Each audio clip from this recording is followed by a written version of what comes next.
I'll call the Cook County Board of Commissioners regular meeting to order on this day, Tuesday, March 25th at 8:30 a.m.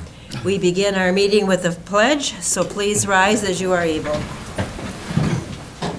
I pledge allegiance to the flag of the United States of America and to the republic for which it stands, one nation, under God, indivisible, with liberty and justice for all. Are there any adjustments to the agenda?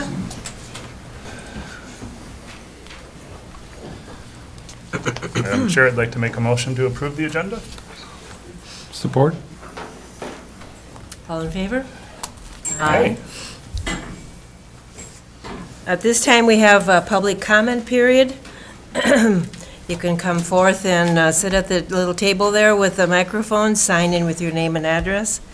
And I will give you 5 minutes for your comments. So we have one gentleman that came up. If anybody else wants to afterwards, I'll call on you. Hello, good morning.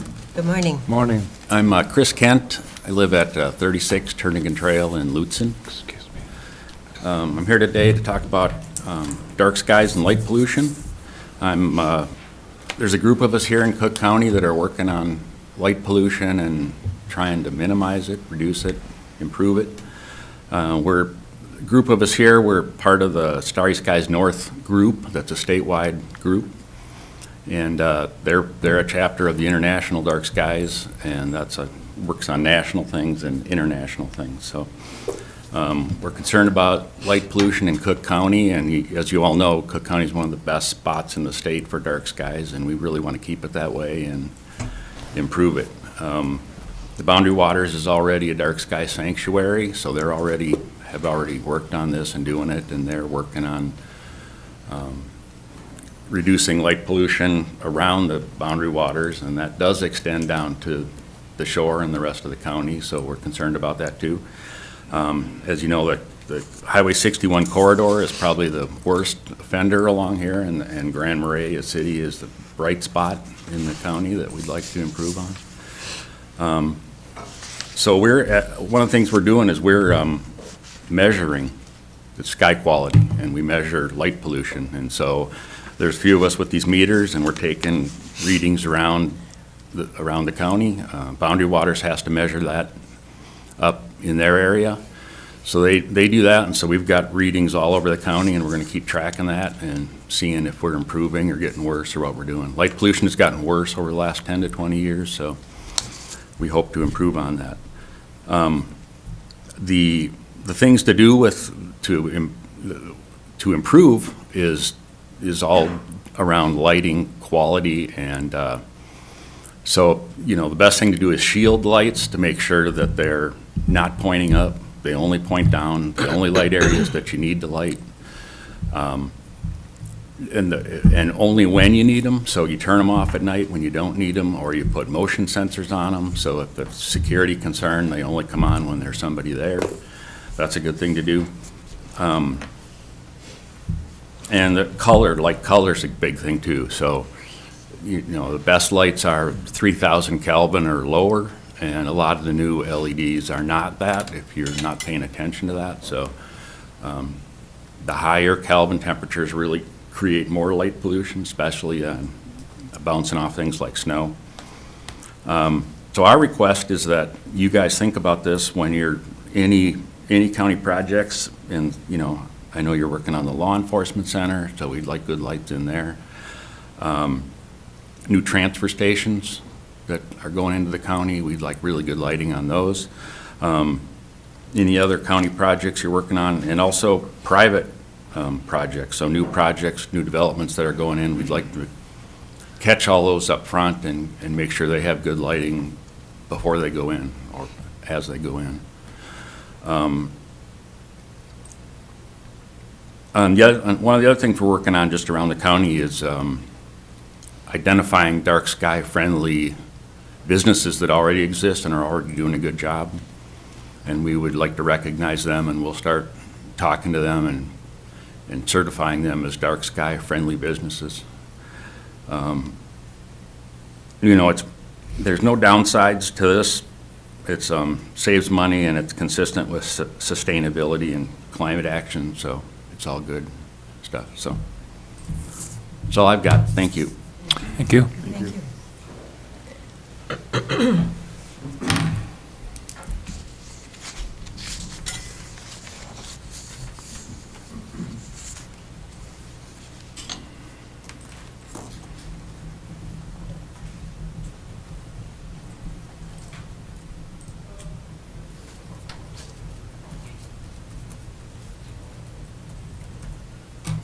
Is there anyone else from the public who would wish to speak? Has anyone on the board received any comments that they need to address? Okay. Thank you. We'll move on to the consent agenda. We have claims, minutes from our last meeting, minutes from the special meeting, and from the commissioner regular meeting. Lutsen Mountain application for fireworks, seasonal liquor license renewal for several businesses. Approve the hire of Robert Nelson, social worker, children's mental health approval. And that's it for the agenda. Does anybody have anything they wish to pull or discuss? Then be a motion to, what? Okay, Madam Chair, motion to approve the consent agenda as presented. Support. All in favor? Aye. Aye. Opposed, same sign. Moving on to item 4, LEC expansion project, costs updates. Thank you, Madam Chair. We have Dean Johnson and Henry here from Johnson Wilson and BKV respectively to provide us an update on the costs that we talked about at the last meeting with their presentation. I'd invite them to come forward and share some information with us. I have some copies of this, Rowan. Do you? That'd be perfect. What? Want to sit? Sure, wherever you want. I don't know how many I brought. I think I brought 6.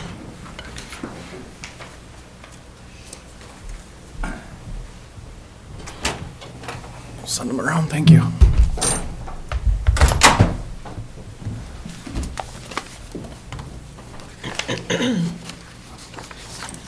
Thank you.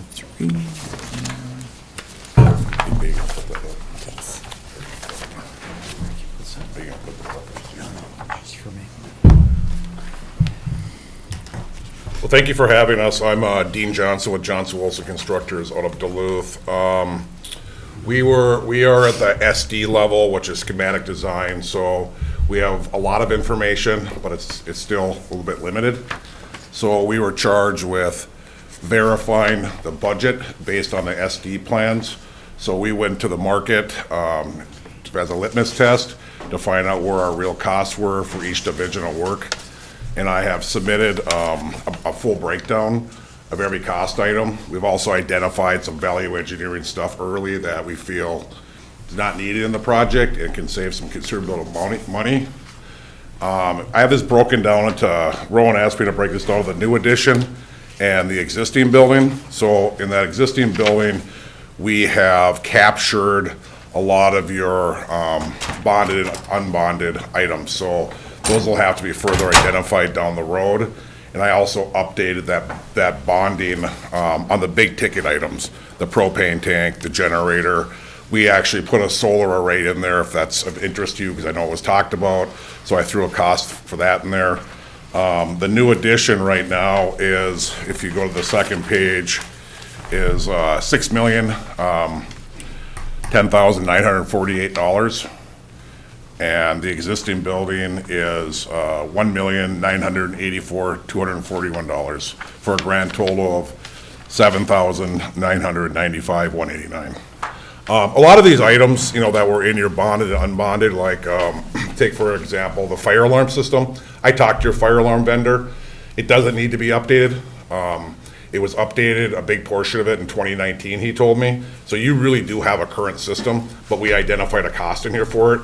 And then I identified the cost for the fire alarm in the new construction, which was 24,000 and some change. So there's some stuff that we captured in the bonded and unbonded items that you really don't need, but we were asked to capture the costs, so we did.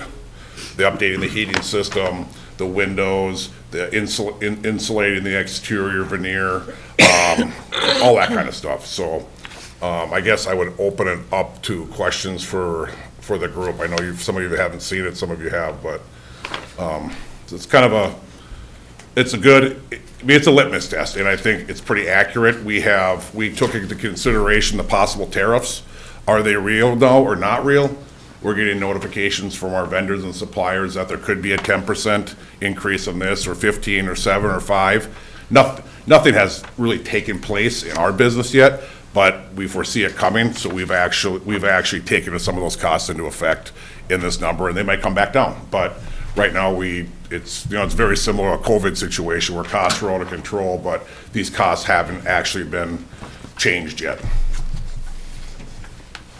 Okay, yes. Yeah, Madam Chair, thanks. I just want to say thank you for providing this, and then just add a little bit of additional context onto why we made the request to break it down the way that we did. In conversations that Auditor Powers and I had with the bond attorneys, it's important for us to be able to separate from the new expansion to the existing building. There's two different types of bonds that we'd be able to go for. So the general obligation jail bonds can be applied to the new building, and that's not the case for what is inside the existing building.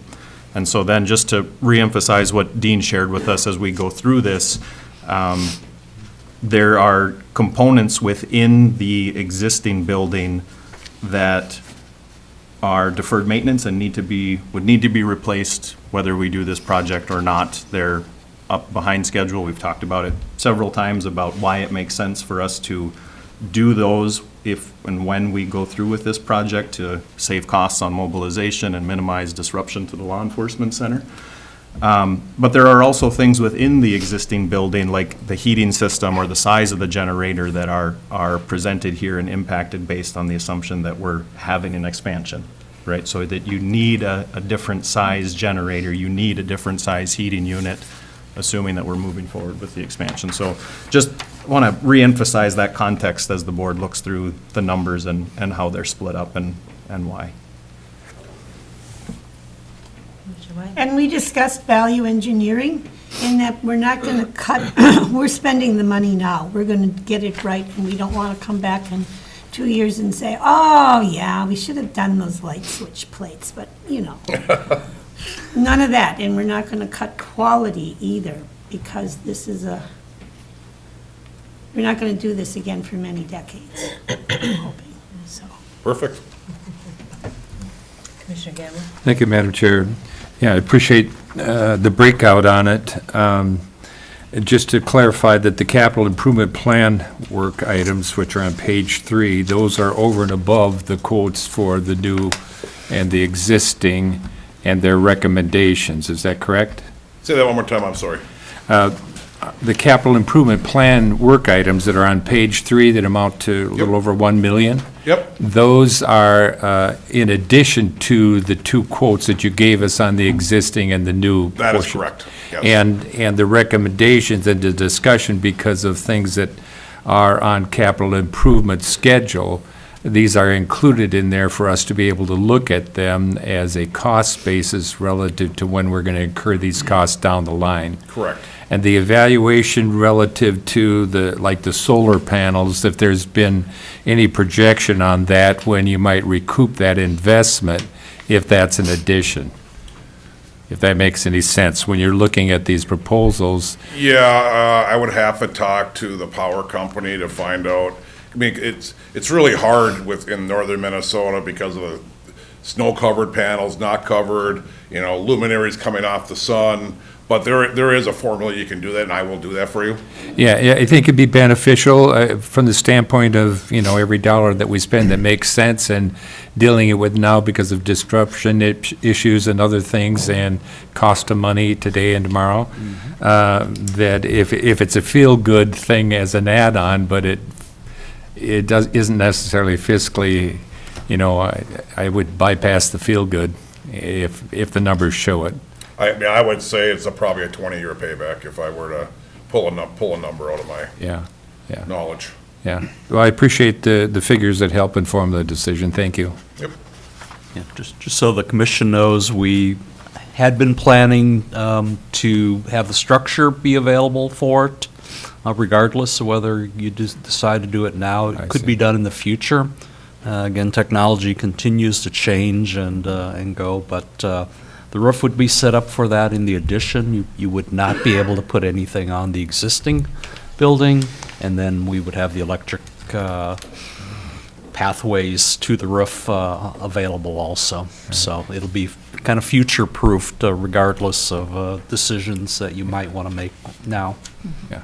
And Madam Chair, as a follow-up to that, then, that if looking at the projections on that from a financial investment standpoint and anything we've learned from similar structures up and down, the coast would be beneficial in that regard. If the infrastructure is put in place to support it as a future decision, as things change, that's good forethought. If it's not adding significant to something on the front end that we can identify really isn't the direction we might go, if you follow me. It's really inexpensive to put the infrastructure in for a solar array right now, Yeah, but we've done a lot of conversions to add solar arrays to buildings. Yeah. And it gets to be pretty structurally in-depth and very infrastructure expensive to do it later. So Yeah. that's the right track you guys are thinking, so. yeah. All right, thank you. Any other comments or questions?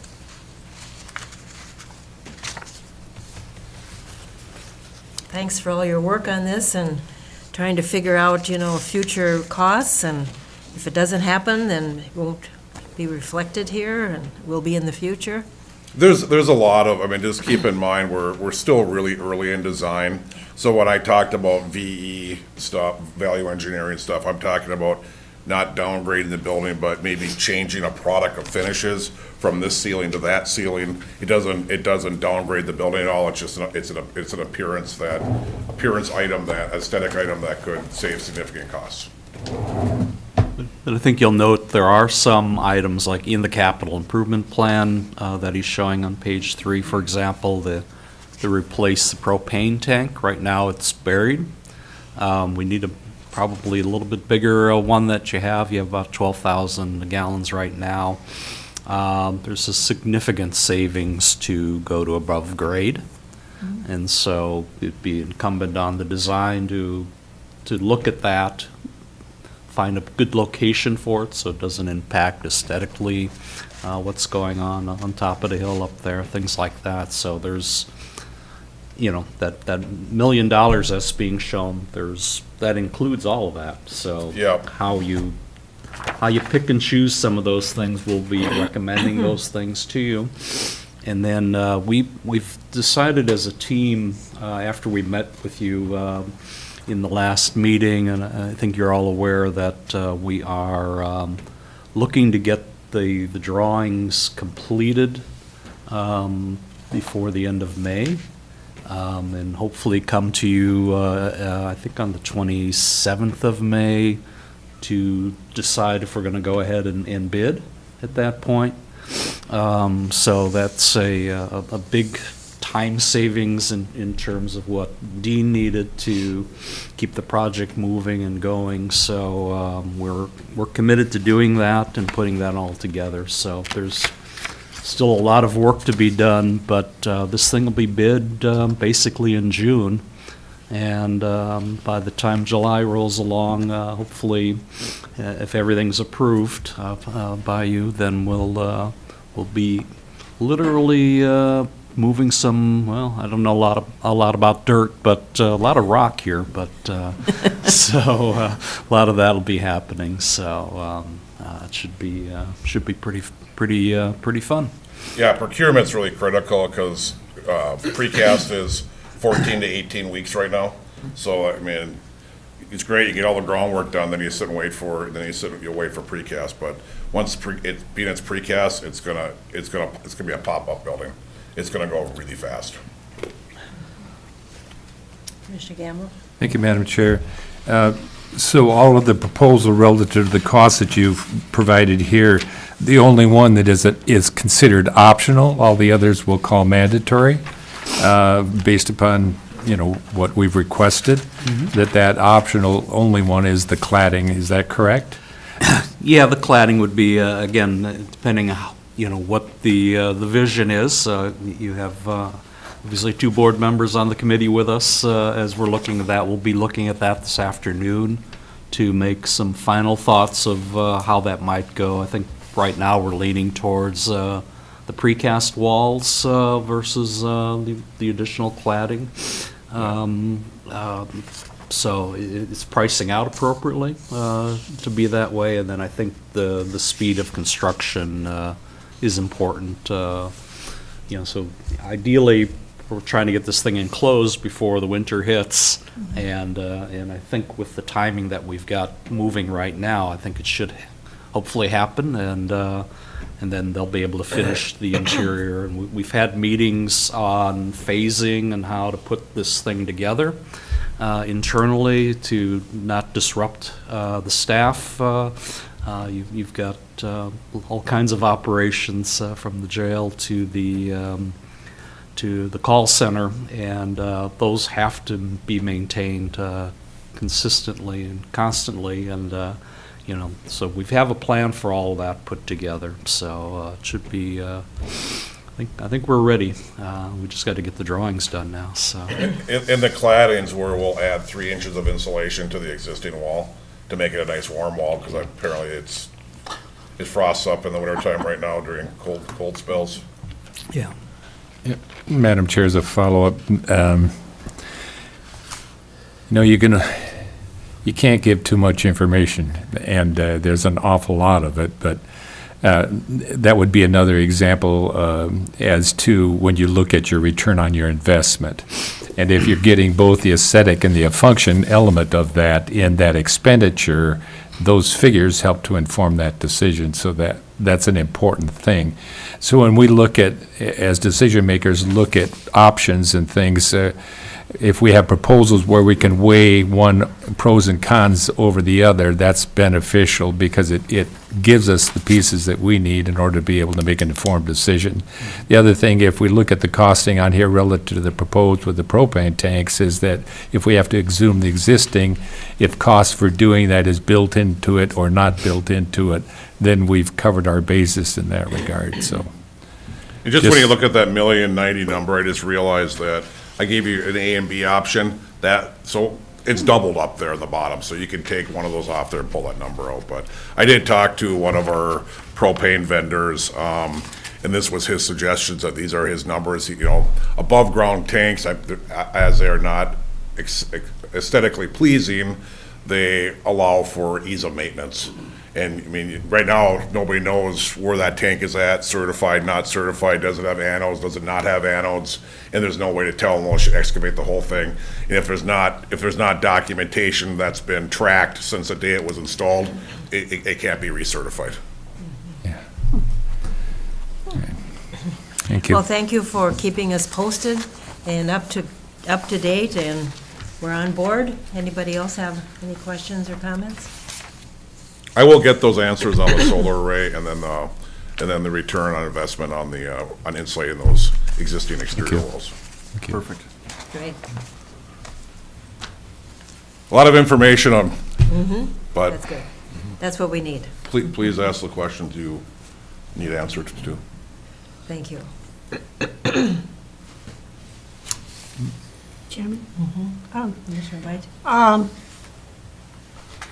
We're going to get this all out with town hall meetings or public presentations when we get this, before we get started, right? I mean, we're going with this, but just so people can say, oh, it's $262,500 for a buried tank, but $47,000. Just so they can ask their questions that we don't know somebody wants an answer to. It's just keeping it's not a negative thing, it's just sharing the information with our public, with the people that have all of the answers, which is probably not any of us. Maybe Rowan has all the answers. But not that, he's going to be gone anyway. So So I would just make certain that we do that, transparency, and I think we have really worked hard, the BKV group. There's been a lot of input, a lot of thoughtfulness, and they really understand that we are a dark sky community, and we don't want to cut corners. And none of us want our name on a building that fails. So,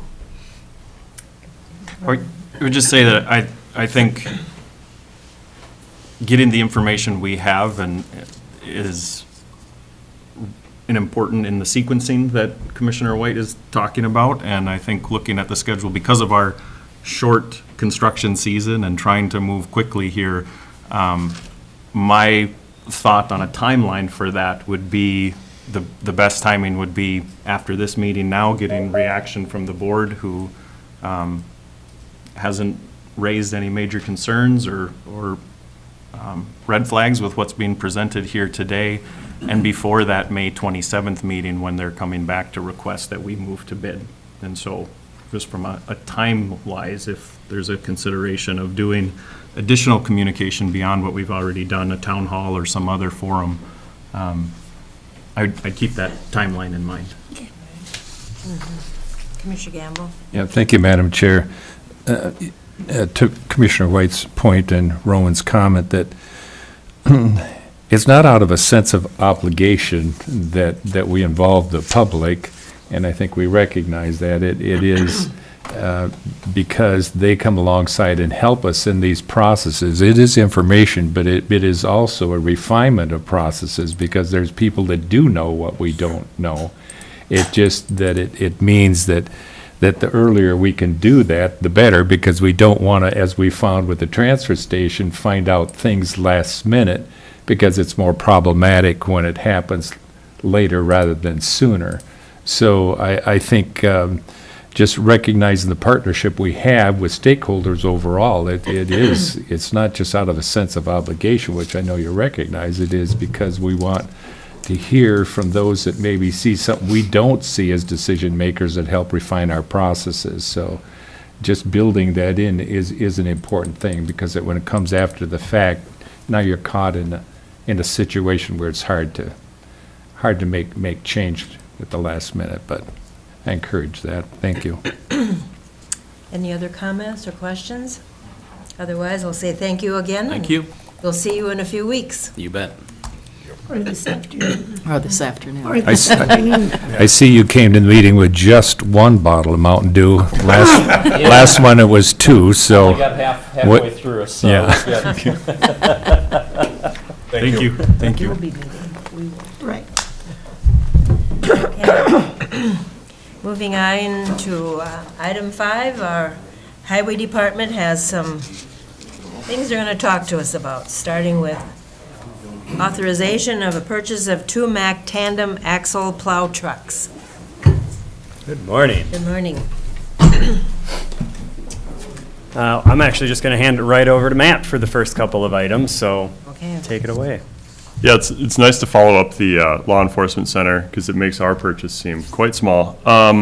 So what we're seeking today is authorization to purchase 2 Mack Tandem axle plow trucks. And this is not an emergency purchase. This is not a surprise. These are planned purchases.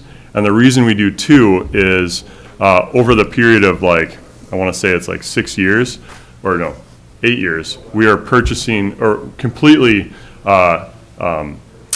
buying new trucks to replace our aging fleet. And right now, some of our oldest trucks are over 12 years old, and they've got 200,000 miles on it. And what ends up happening is the cost per truck in terms of maintenance goes way up. And we kind of outlined this when we proposed the replacement schedule. But right now, our tandems are on a 14-year replacement schedule. And we order 2 because of the delay. So if I order a truck today, we won't see that truck for minimum, I would say, a year right now, up to 2 years. So we just, for example, I came to the board 2 years ago, in 2023, to order 2 trucks, and we haven't seen those yet.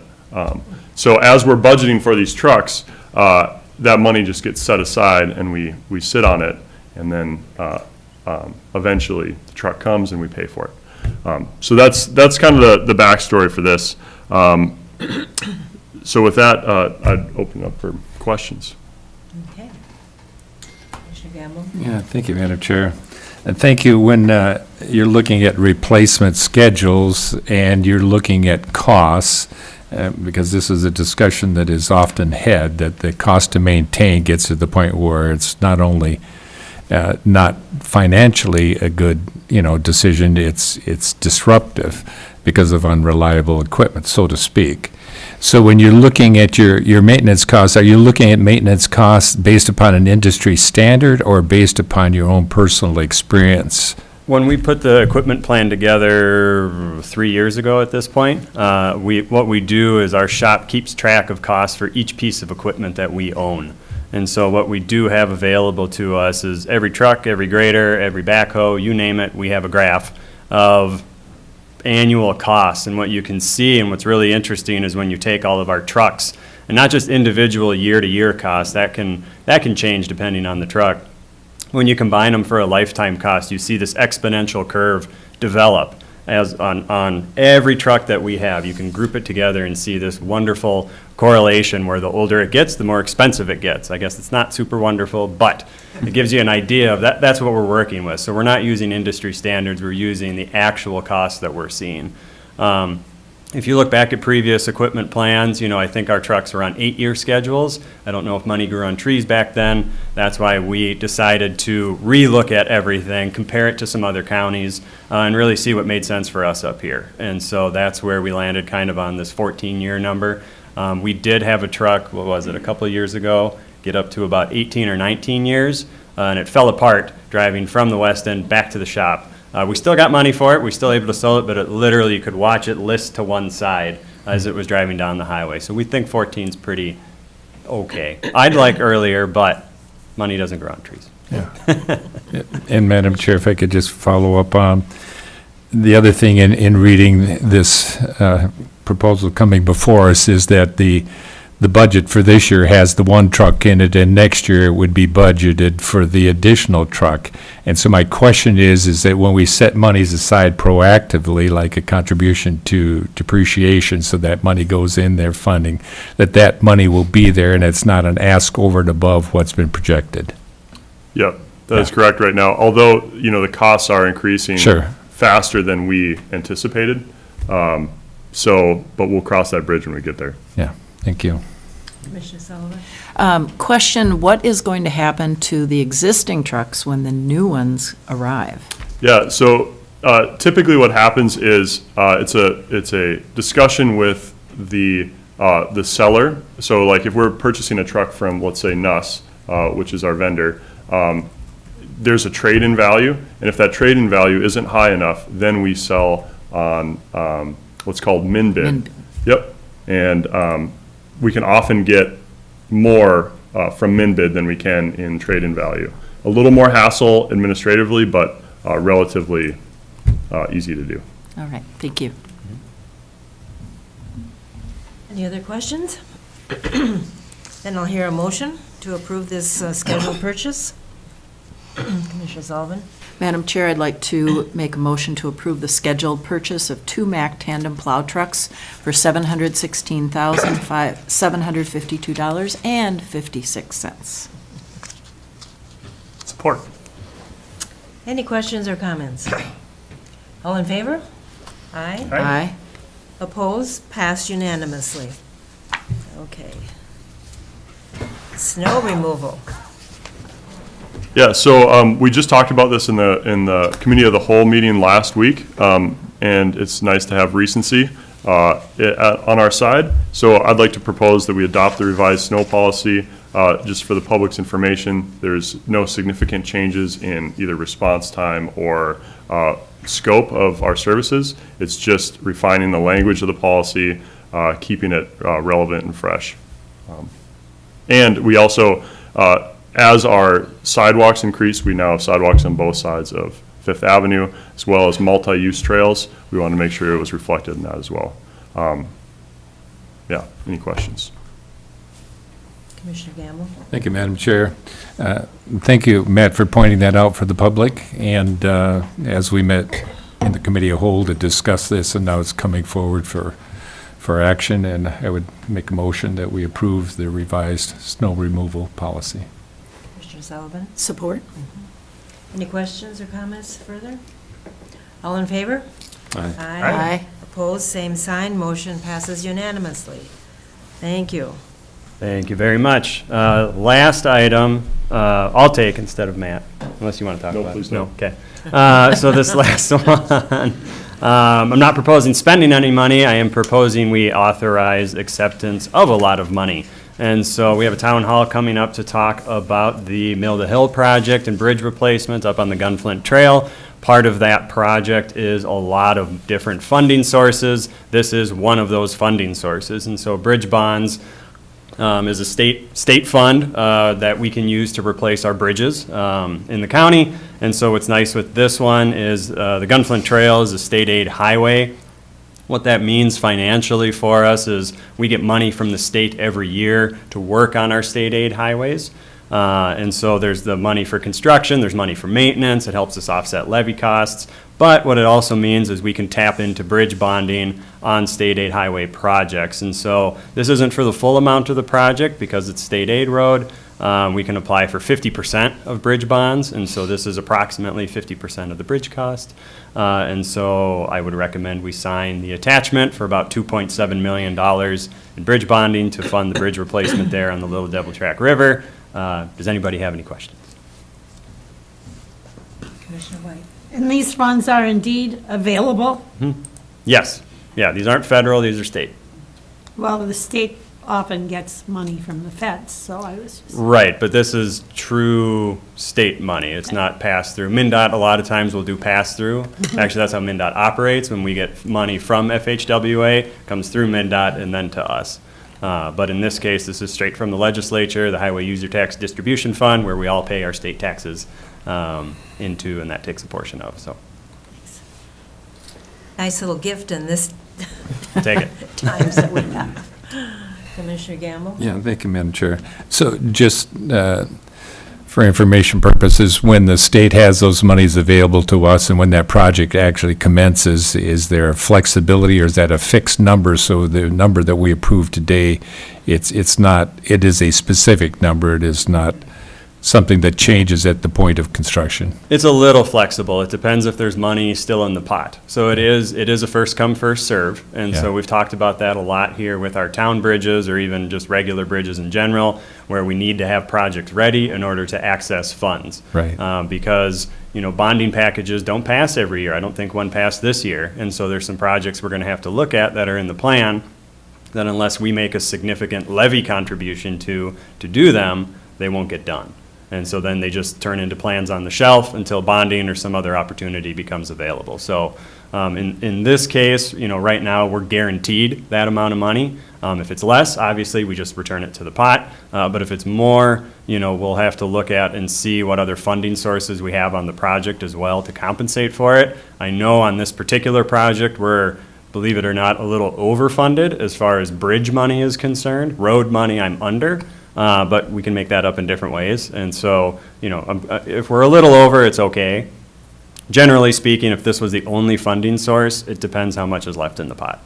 And as a follow-up, in the packet, our obligation is 5%? Did I read that wrong, or was I looking at something else? So in other words, this is fully funded as projected. The and project. we don't have a match. No, state Yeah. fund, okay, where do you want to start? This bonding amount covers 50% of the bridge cost. Yeah. So we know that.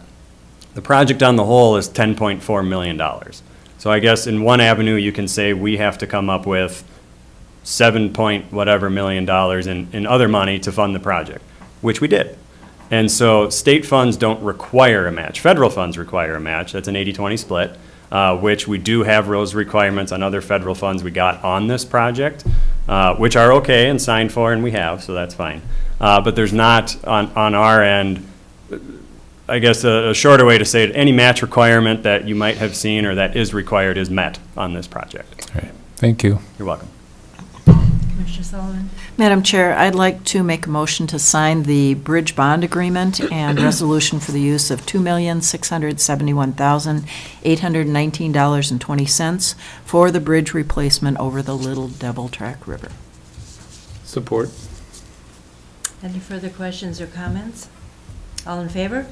Aye. Opposed, same sign, motion passes unanimously. So get right there and tell them. You're first in line. First in line. Thank you all. You're Madam welcome. Chair? Engineer Howe, Yes? what's your last name? Haas. Would you just do a public pronouncement about the meeting this evening? Oh, sure. Yeah, that's right.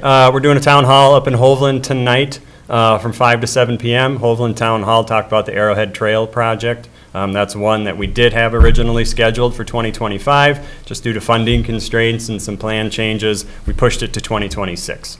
And so if you want to come and eat some food and talk about roads and have an opinion about the Arrowhead Trail, come on up. Okay, thank you. you. Thanks.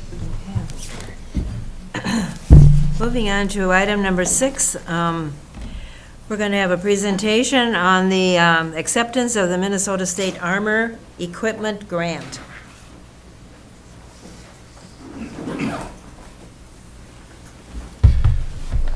Good morning. Good morning. Thank you, Madam Chair, Commissioners. It is also great for me to follow these guys who spend a lot of money when I end up bringing a lot of money. So changing it up a little bit right now.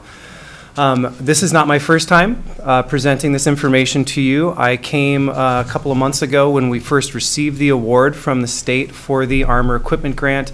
And this is the formal last steps of that process where it's time for you guys to accept it.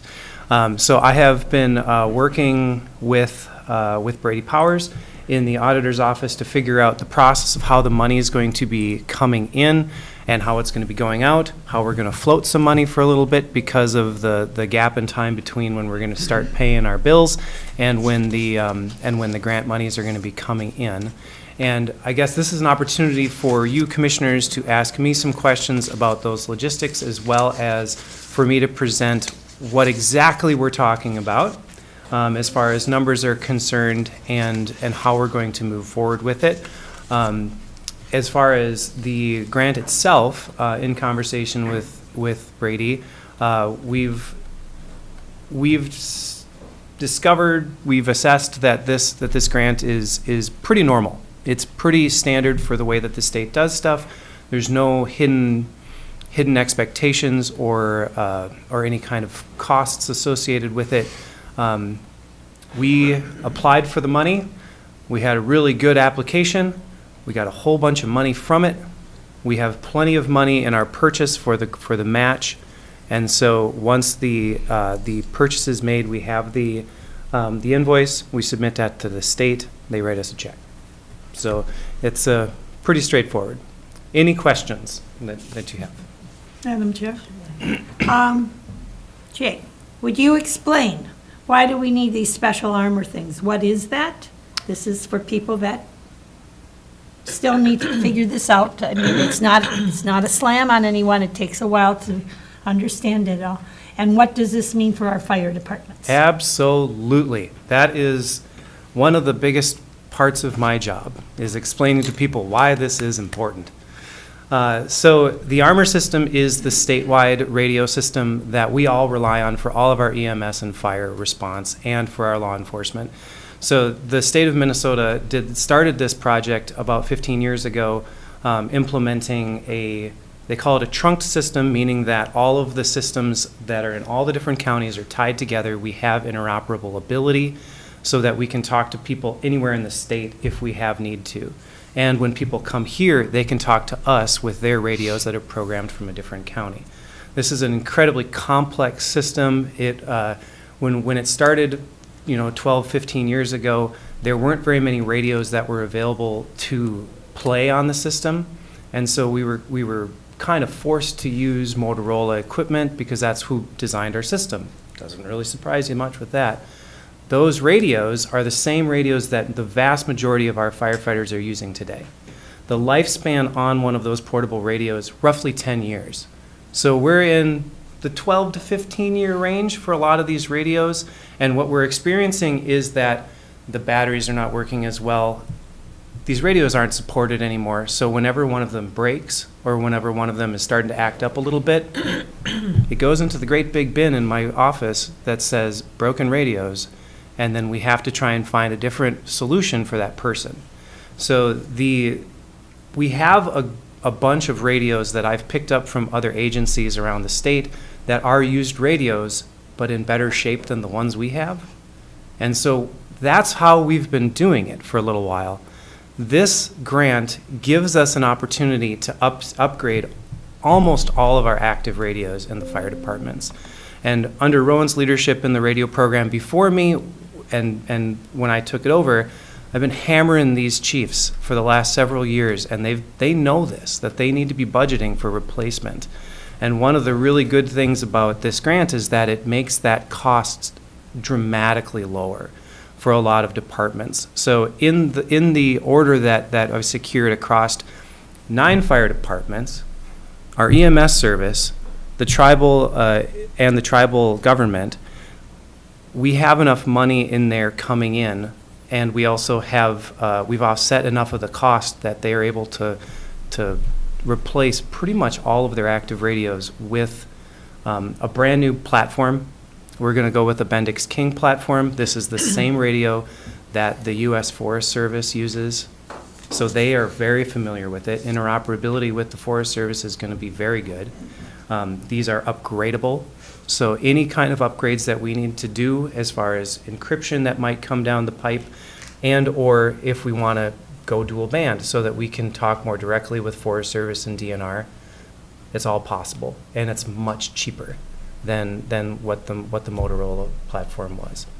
So that was a big part of our application to the state too, is that we wanted to show people we were going to be really, really good with the money, and we're going to be able to have a really big impact with it. And I think that when you look at our order, I think you'll see that impact is pretty dramatic. That with one grant from the state, we're going to be able to replace, I can't remember exactly what the number is, I'd have to total it up, but 220 radios? Something like that.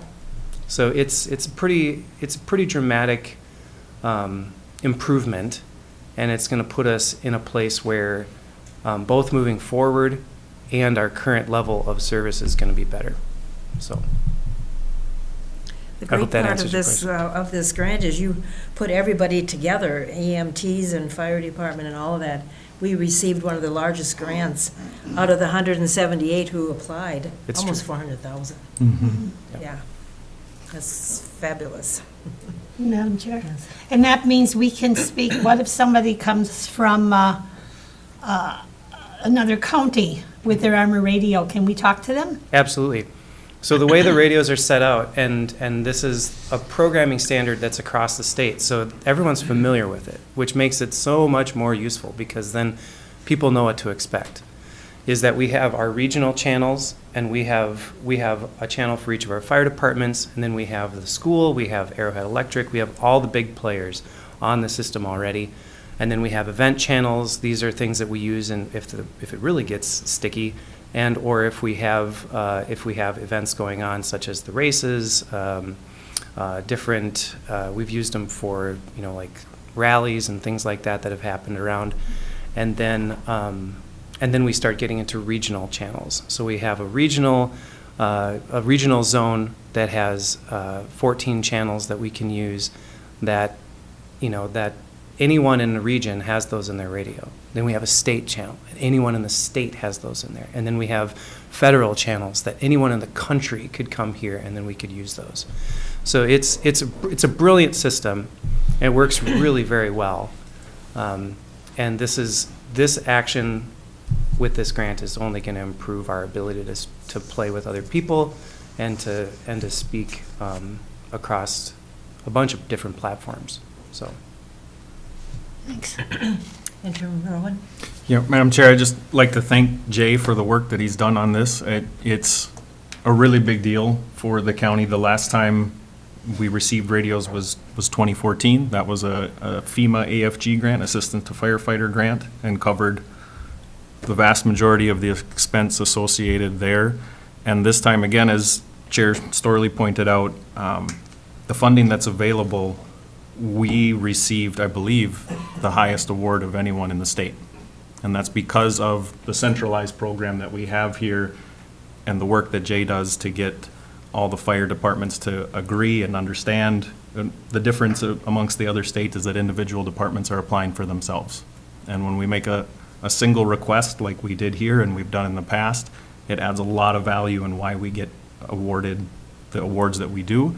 And it also ensures that there's interoperability across all of our departments. They're all operating on the same radios, on the same platform, and that benefits public safety. And so it's a really important and really good job. Commissioner Sullivan? Madam Chair, I'd like to make a motion to accept the Minnesota State Armor Equipment Grant on behalf of Cook County and the state of Minnesota. I support that with a comment that I was privileged to accept that money back in 2014. And so I think over that time, I've aged a little bit, and probably so has our equipment, so. Yeah, and the new stuff it's fresh and, so much more connective, and I don't know. It's new good stuff, but it still does the same stuff. Yeah. Thank you. Yeah, and I appreciate the state too making this available, because as Roland said, actually Gunflint Trail had to apply for that grant because it was only available to a fire department. And so we had to work, it was very complex, we had to work through them to get the grant. And this is so much better. So. So we have a motion and a second. Any further questions or comments? All in favor? Aye. Opposed, same sign. Motion passes unanimously. Thank you very much. Thank you so much, I'll be Jay. tracking you guys down for some signatures. So, Okay. thank you. Thank you.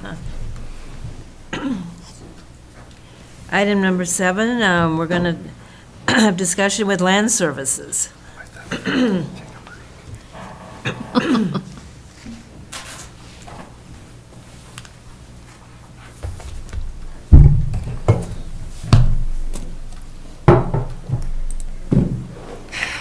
Good morning, Neva and Tim. Good morning, Commissioners.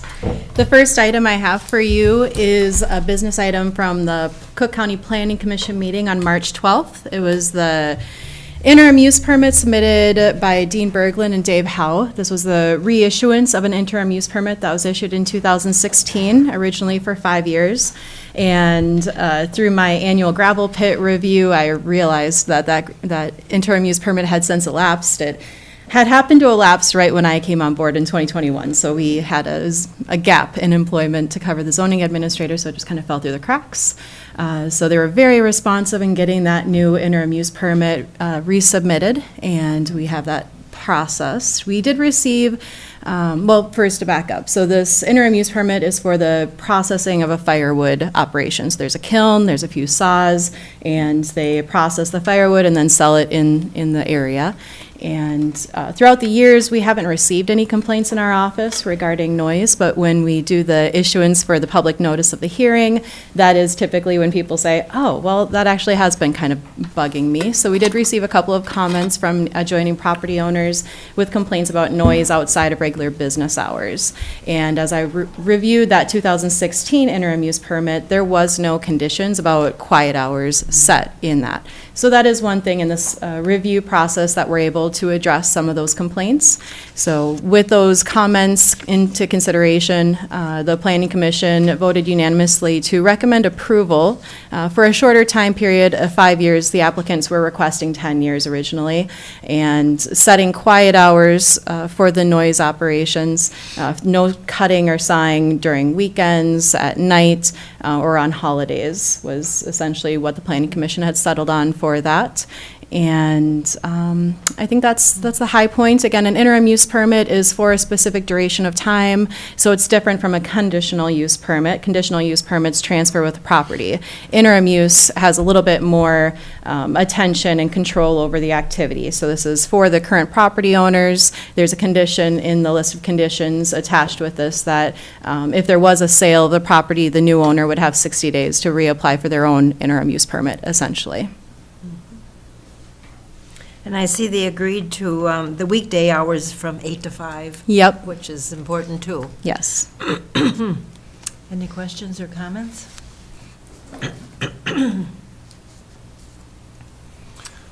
Madam Chair, I'd like to make a motion to approve with the conditions as recommended by the Planning Commission for the Berglund Howe interim use permit. Support. Any further questions or comments? All in favor? Aye. Aye. Opposed, same sign, unanimously voted. Thank you.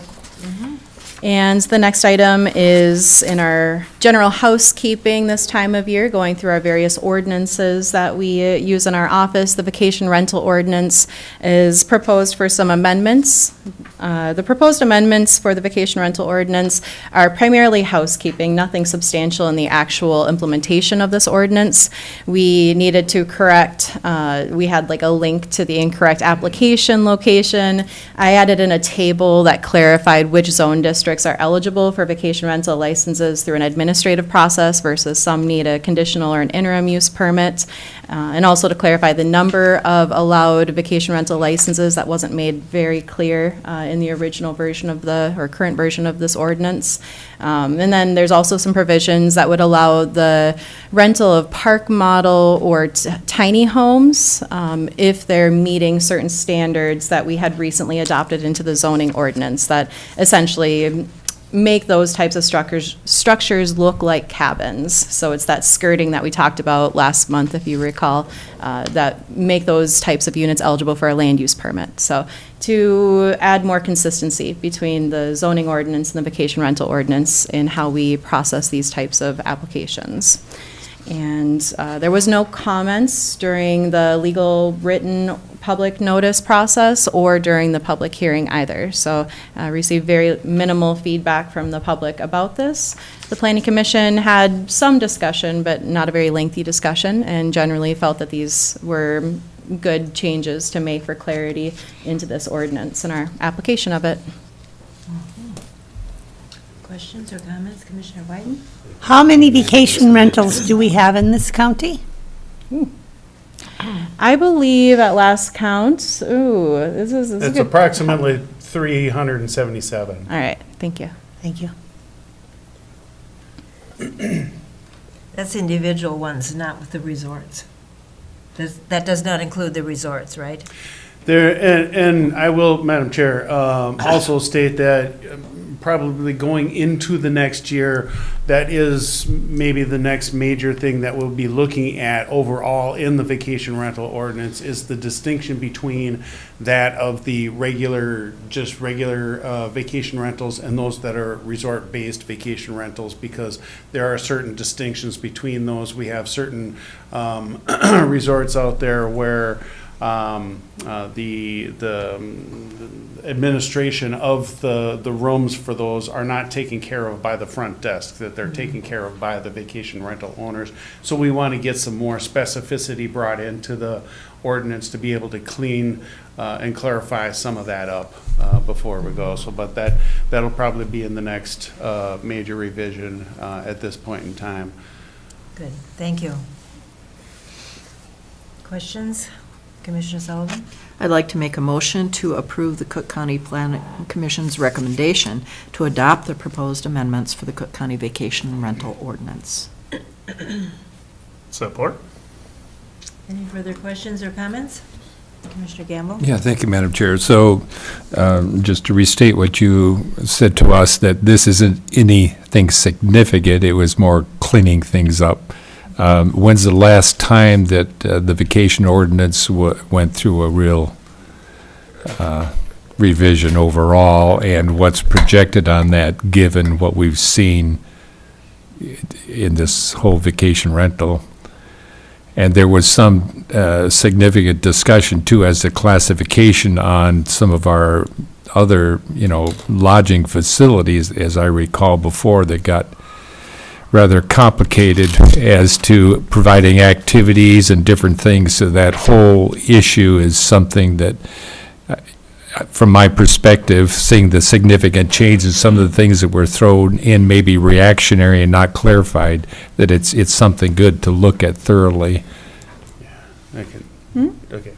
We did actually, within the last couple of years, we assembled what I would say, huge committee. We had over 20 people on a committee, and we did one of those surveys that we had sent out to everybody, and we had received in excess of 580 responses from around the county with regards to a lot of the provisions that we're taking a look at with regards to uses and where, and again, that distinction between vacation or the resort-based vacation rentals and non-vacation rentals. So that was a pretty enormous process that went through. We went through several weeks of meetings. They were actually live streamed. We had those on. We had reports going back to the Board of Commissioners on several occasions for that. So that was a really huge undertaking going through that. Now, I will say that as in anything, what we find in land use, and I think this is the same thing that we're finding with vacation rentals, even in our particular region, that you find those land uses that over a period of time, that's their time where they'll grow and mature, and a lot of changes will happen and things. And we have just seen even some inquiries come in from other counties around the region about what other counties are doing with regards to park models, say, and vacation rentals, and how do they relate and everything. So this is, I would think, a continually kind of changing dynamic, and one there was, I look back maybe 15 some odd years, we had a lot of kind of runs at the sled dog issue and where we were going to put those and how we were going to operate those, and we had several different committees. I think vacation rentals is going to be one of those things that we are going to most likely have more committees put together and take a look at these issues over the course of the next years as the whole industry as it is kind of changes and fluctuates through the years. Thank you. I believe we started in 2022 and we ended up in later 23. Yeah. I served on that committee. Oh, yeah. So it's always good to review after a few years, for sure. So we have a motion and a second. Any further questions? All in favor? Aye. Aye. Opposed, same sign. Motion passes unanimously. Thank you. Thank you. And then the third item is the conditional use permit for the Grand Marais transfer station. It was proposed, obviously, it's a relationship between North Shore Waste and Cook County, and so this will be for the processing of solid waste in Cook County. Technically, it says this facility will manage, transfer, and process all the solid waste generated in Cook County. I did the public notice. I think one thing that is really clear through this process is that this is a great case where good zoning and good proposals are kind of in harmony and don't create conflict. So the location of this, for anyone who's familiar with the current North Shore Waste facility, is just right across the road from that current location, and it's all zoned light industrial. To the land of the north is federal, so it's not really going to be developed, and we received no written correspondence during the public comment period. Nobody was at the public hearing to comment to this case.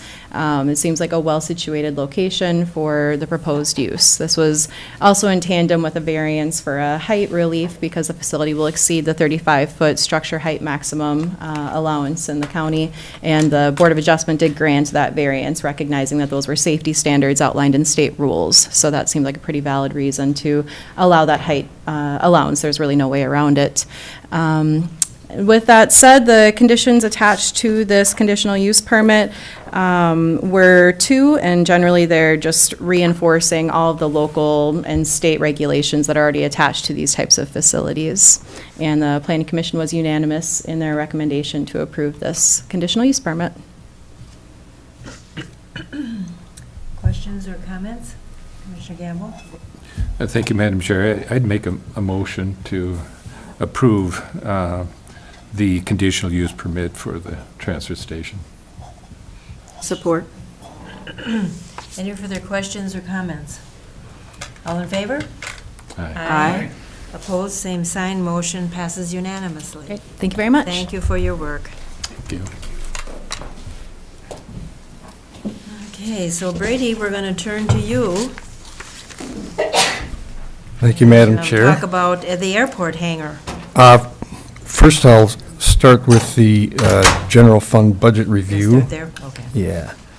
So this is for the full year, 2024, and just for the general fund, in this case, what you see is overall, these are just budgeted revenues and expenses. We have many things that are unbudgeted, but of the budgeted, our revenues are 130% of what was budgeted, and our expenses are 95%. So a very positive financial result. We've added money to our fund balance, clearly. This is unaudited, but it's modified accrual, so we're adjusting things out of 23 that belong there and adjusting things that have happened early in this year into 2024. So it's as accurate as we can get before it gets audited. But I'll highlight some of the larger changes, and please stop me if you have any questions or anything you want to ask that I'm not answering.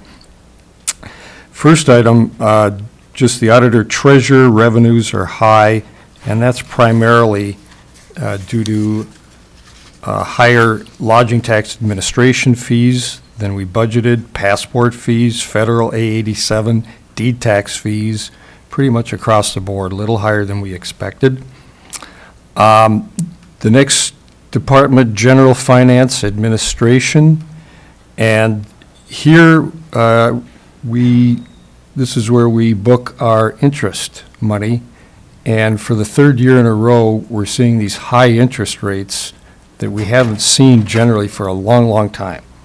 Expected them to come down, they have not yet, and these follow what's happening, what you see nationally. The Federal Reserve has not brought these rates down dramatically yet. So a lot of our money sits in money market funds because it goes for things like highway projects, payout of our tax monies, and things like that. So we keep them short term. A lot of this money is in money market funds that are still paying over 4%. And that's very unusual in the long-term history. And for the last 2 years, we were paying over 5%. So again, we've taken in about 1.2 million more than we budgeted. So that's going directly to your fund balance to help with what happens this year and for next year's levy.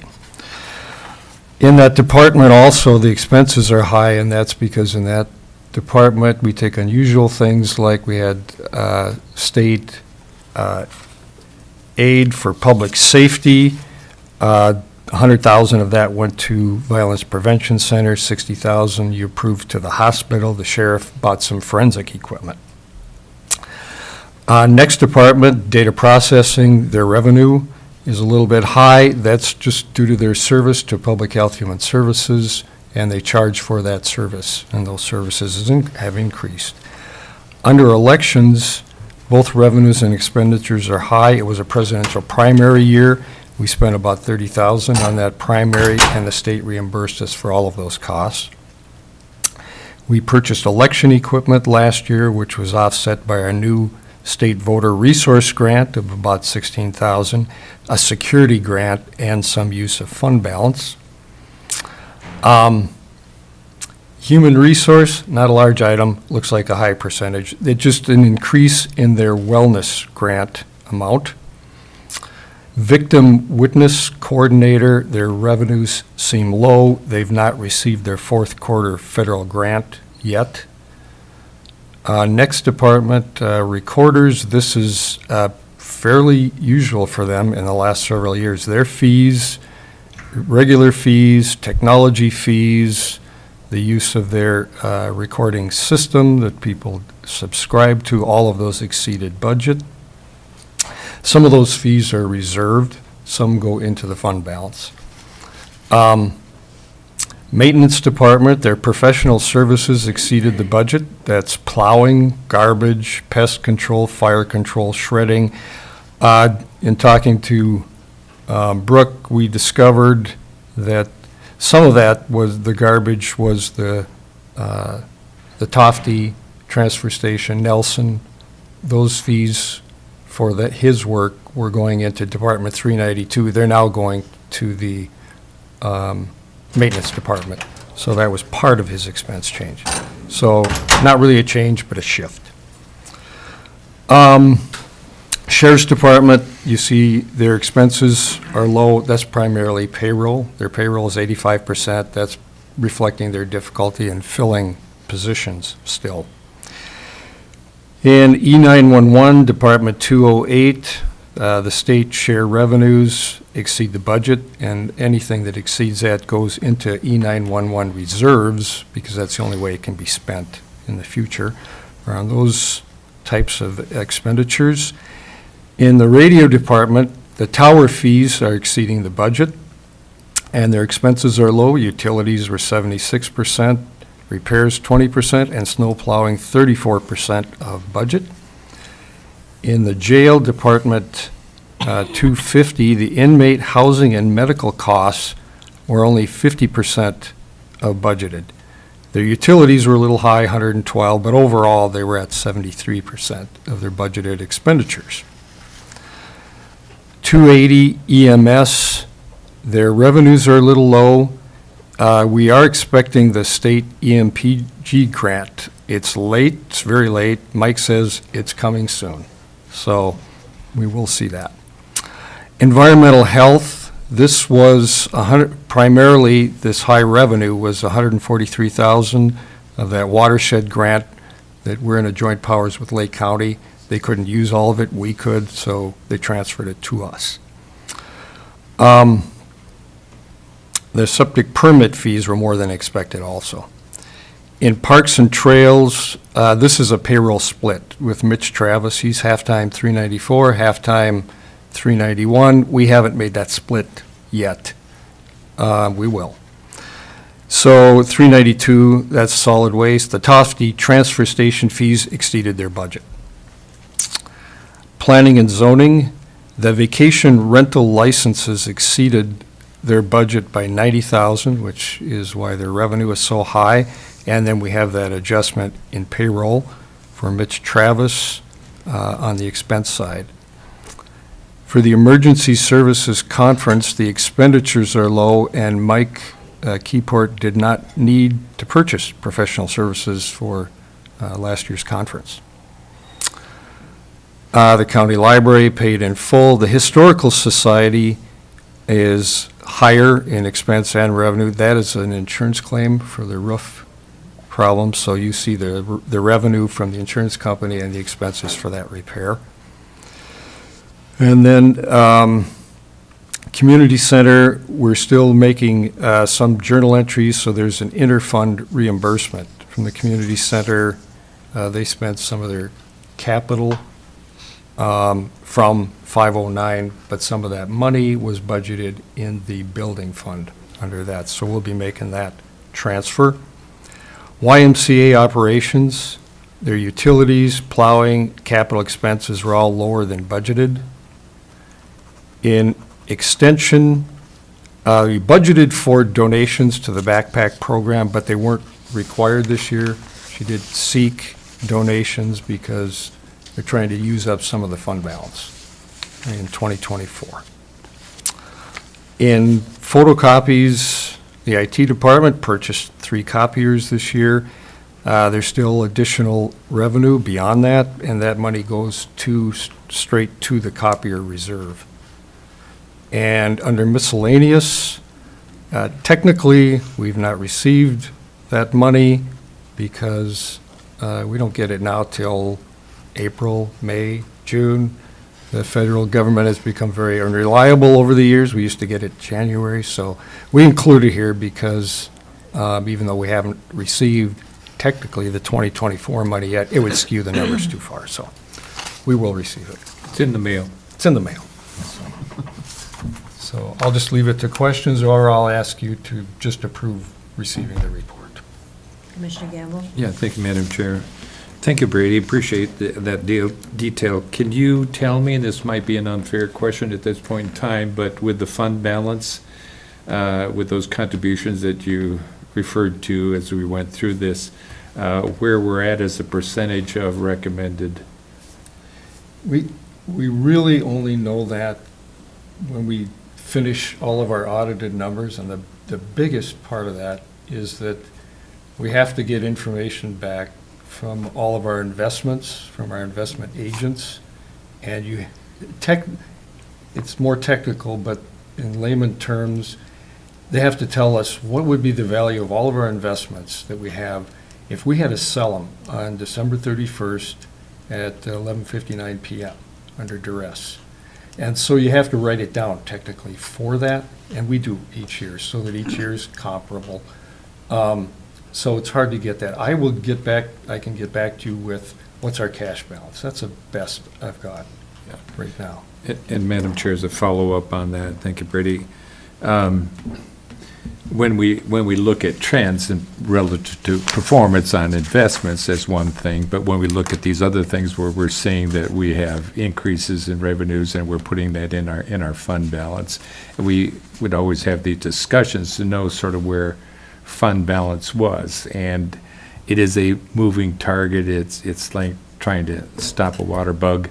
But there's got to be some point in time where we get the information that inform our decision as to when we're budgeting, where we're going based upon trends that we see. Yeah, and we'll get that in the summer. Yeah. We're working on our audit now. They'll get to that point where they can give us that information by July typically.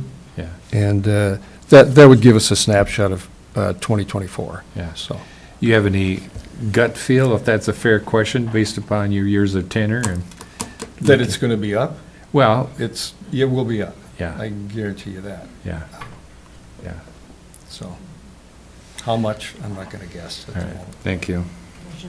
My notes are a little scattered, but from our previous discussion when we were setting the final levy in December, I believe we're, and again, scattered notes, but 94%? It was over 90, yeah. Yeah. And 75 is, right, like what we're, And our threshold. That's so what we've set that as our goal to not go below that for And the then- general fund and for basically the three major funds, highway and public health, human services, to stay above that. And not use any of that unless, if we have to, in our policy that we all agreed on, that we would make a declaration as to when and how we would put the money back at the time that we use it and go below 75. But so far, we haven't had to make any decisions like that since we did it. And so I think, I got two different numbers here. 4.273 was maybe our overage total, and then Sounds right. 2.157 million is what we could comfortably. The 2.15 was a specific number, and that was due to, it's actually part of that Right. overage, but it really had to do with what we were setting aside because of the threat from the federal government, well, really the Forest Service, over our BWCA payment, and that their first reappraisal back in 2018 said we were going to lose roughly 33% of that funding. They never confirmed that because we tried to get reappraisals of the reappraisal and anything. So, but they said, whatever it comes back at, you're going to have to pay us back the difference. So we set aside roughly $600,000 a year from that point on. And so what's left of what we set aside was the 2.157 million, and we said, okay, we're gonna hold that for keeping our levy down. We're gonna use that for levy reduction as we need it over the next several years. We use some of that for this year's levy. So I'll be reporting what's left of that we declared for levy reduction. So, just to continue that, yeah, so we dipped into the 2.1 because of that. We felt Yeah. comfortable with that, and we spent from that to try to keep the levy lower, knowing that that's not a sustainable system, but it's kind of that cushion to off-ramp to get us so that our operating is within the levy there. And instead we know of fund balance. we're in a building phase Mhm. right now. Mhm. I don't expect we'll be in that for, Mhm. in the phase we're in right now, in the long term, so there may be some need for it, especially with what happens with state government, federal government. Commissioner Gamble? Yeah, thank you, Madam Chair. Appreciate the conversation.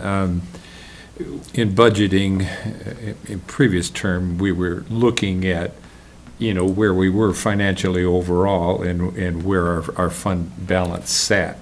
And if it would be, like a family that's looking at their savings account and they're looking at increasing costs here and there, whatever they might be, and their vacation plans are determined based upon where they feel their comfort level is as to taking from their savings and allowing for unanticipated costs. So the comparison in the example is that when we would look at budget, we would look at pockets of money that weren't going to be used that maybe we could use in similar application to try to reduce the impact of levy, and we would look at this fund balance. So when we're looking at budgeting, the things that are certain are a lot more comfortable making decisions on those than the uncertainty that existed with the pill that has been ongoing, and trying to come to a reasonable, in good faith, common sense conclusion to that, because it's significant for us in our county as to its funding provision. And the phases that we go through relative to building phases, whatever, Coochin County, that used to be my heroes, I think their levy last year might have been 18%, but the year before it was in the 20s. And when I talked to the commissioner at the last corrections this past week and just asking about that, he says, because we're in a building phase and we just have things that we need to do. And so managing all these things, trying to do it more incrementally, be proactive in looking at how we do our capital improvements and to what extent our expansion is based upon available revenues, bonding percentages, things like that, to the extent that we can reduce the burden of levy, which is a combination of decision-making on an ongoing basis and available revenues. And if you look at your history and your position as Auditor Treasurer, Brady, what would you say if you can recall, as far as where the fund balance sets in comparable? In some cases, we'll say, like, you just made the comment earlier about our investments. It's been a long time since we've seen investments in money market accounts returning what they're returning right now. So that's a context. In the case of fund balance, what's the context to say where we're at right now on our fund balance comparatively over the years that you've been in that position? That might not be a fair question off the cuff, but. It's strong. It's been over 100%. But that's not unusual for smaller counties to have that. The swings. That swing. The larger the county, the smaller their percent generally, Yeah. given all things. And that's part of the state auditor has a very general recommendation on keeping at least 35 to 50% of your current expenditures in fund balance. That's to keep you operating through when you don't have the tax money, et cetera. And they encourage more. But that's their general. But you'll see and that spread is recommended more highly on smaller counties than large, because you need enough to manage those fluctuations, and they're in a position to have a larger fluctuation as a smaller county. And you can manage that better with a larger county. So smaller percentage is typically what you see with a larger. And so I think we're in as strong a position now with a 90-some percent as we were with 105 or 110, 20 years ago. And Thank you. Appreciate the conversation. Thank you, Brady. We have lots to consider in the future. We have a budget committee that makes recommendations. We have department heads, and we have requests, so. Commissioner Sullivan? Madam Chair, I'd like to make a motion to accept the report for the general fund balance for quarter 4 of 2024. Support? Any further questions or comments to Brady? Commissioner Mills? Just general fund budget review or balance? budget review, just the budget review. Any other questions? All in favor? Aye. Opposed, same sign, motion passes unanimously. And then we'll go on to the airport hangar row reconstruction. Thank you, Madam Chair. So this is the first major construction, or the first construction really coming out of the master plan that the airport's been working on for some time. That's not quite complete. They'll be having an open house sometime later in May or May 12th May is 12th. a date we hope we will be able to have it. We're still waiting to hear back from a few individuals, but you can pencil in on your calendar, May 12th. It's a Monday. So right now, we do not have a grant for this project, but the way the FAA works, they need our approval of a work order is part of the package that RSNH has to submit in order to be considered for a grant. So that's why this comes to you today, and the recommendation is to approve this work order to RSNH for design and bidding services for the hangar row Taxilane reconstruction as defined in that scope of services for a fee of $179,493, but make it subject to a independent fee estimate and the receipt of a federal grant for the project. So you're approving it now so that they can say, yes, we've got the county support on this. The independent fee estimate is required for anytime your services of this type exceed $100,000, then FAA requires that we have an independent company come in and look at the fees that RSNH is suggesting, and the cost of that is usually in the $3,000 to $5,000 range. So we're looking at a company right now to do that. So that'll be part of what happens before all of this goes into effect. So we'll get that fee estimate before we spend any money on this, and we'll get the grant before we spend any money on this, so.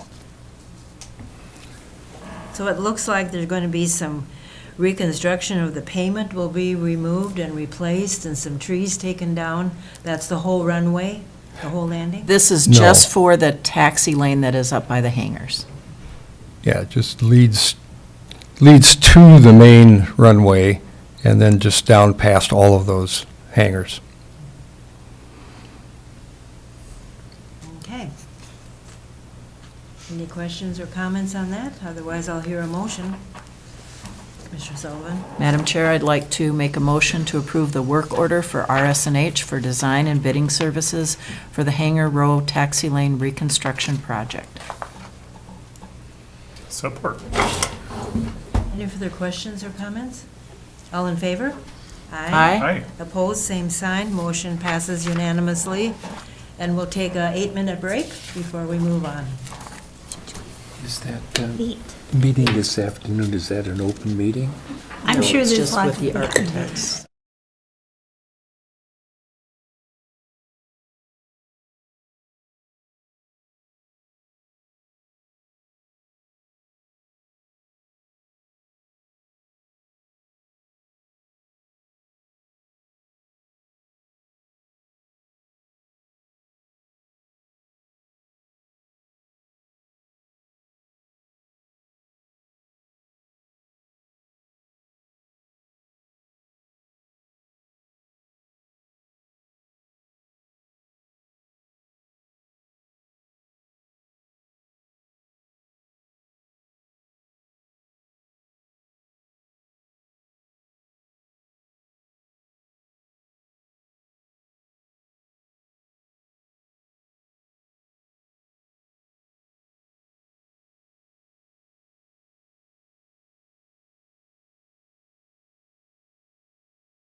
Good morning. We're resuming our meeting after a little 8-minute, 10-minute break.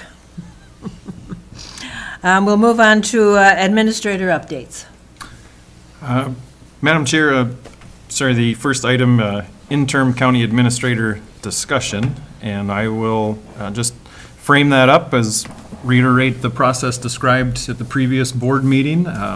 Myself respectfully requested as the board looks at restarting the process to hire a full-time county administrator, that they also make alternative considerations for the interim position to allow me to go back to my normal role and focus on personal and other professional priorities.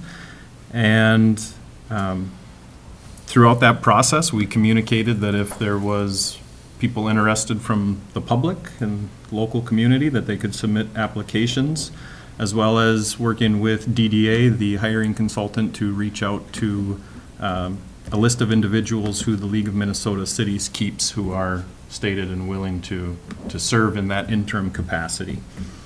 And so since then, we've done that. Myself and Pat Melvin from DDA and Chair Storley took any application that we received and forwarded it to the full board for consideration. And hopefully the board has had ample time to look at those and make considerations. And with that, I would turn it over to the board for further discussion. Okay, yes. It's been quite a long step we've taken over the past 6 months. And we have received some interest in being an interim person until we move along with Pat at DDA. He has sent us the tentative schedule once we give him the kickoff date to start. So we have that in front of us, with hopefully the idea that we would be ready by the first part of June with an actual administrator. But right now, we're looking at the interim. We've had some applications. Any thoughts on the interim applicants that we have? Commissioner Sullivan? Madam Chair, I've had an opportunity to review all of those that have come in and see that we have a lot of local talent, and really appreciate all of the interest in the position, and really an interest in providing public service to our community. People are willing to step up. But one of the applications really stood out for me, and that was from a former Cook County administrator, Rena Rogers. She served as our interim administrator at the beginning of COVID, and she is experienced with the position. She has served in that role before. She understands our county and our budgeting process. She knows the computer systems with which we work, and she knows the community. She has relationships already established. And of course, as other applicants from our local community, she's already here and could start right away. But I was really pleased to see that application come in and letter of interest. And she is a known quantity.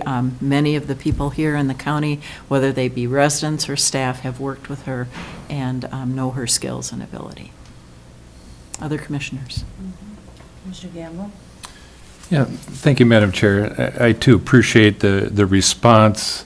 We found ourselves in a situation that, while discussed openly, we were hoping that we would be able to conclude and make a decision to move forward, and appreciate, Rowan's service in that position and his forbearing, given the fact that we didn't arrive at something. And as mentioned, following the interviews, the participation by our staff and the discussion as commissioners and the community, I just felt this is a benchmark for us as a community to be able to step back and look how, when we partnership together, we make a decision that reflects that we've listened, we've heard, and we're trying to put the right person in based upon what we've learned in previous experience and what we hope for moving forward. And So appreciative of all of that effort. If the board would permit me, I would like to read something. This is a column that I had written when Rena had stepped out of the position. It says, when you are in leadership position, it is more than essential that the people with whom you work respect you. But as the old adage goes, respect is never a given. In the years I was privileged to serve as Cook County Commissioner, I came to respect Rena Rogers. As we all know, respect is not something that you get just because you are put in the position, after all. Any system is prone to manipulation, even when a person finds themselves in charge of something because there wasn't anyone else around to step in. True respect, according to the dictionary, is a feeling of deep admiration for someone or something elicited by their abilities, qualities, or achievements. The following is a short accounting of how Rena Rogers earned my respect. She came prepared. Early on, I was impressed with Rena's commitment to inform commissioners regarding proposals that involved the spending of taxpayer dollars. She stood out in this regard. She was both confidently and casually informative, factual, and thorough in her presentations, always welcoming and clarifying any follow-up questions commissioners might have. She thought strategically. One could tell her proposals were framed in a broader context. They were consistently thought through and well-reasoned. I grew to appreciate the absence of emotional lobbying in her delivery, which was all too common in many presentations that came before the board. She nurtured her staff. You could very often catch a hint of pizza in the air in the IT Information Systems Department, and you knew Rena was either applauding or encouraging her staff's efforts. Rena believed in sharing the harvest of the momentum built with others.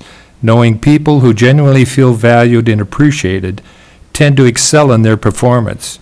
She invested the time to acknowledge and understand the unique ways each of her staff looked at things and would innovate.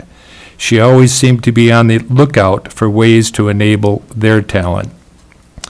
She earned respect.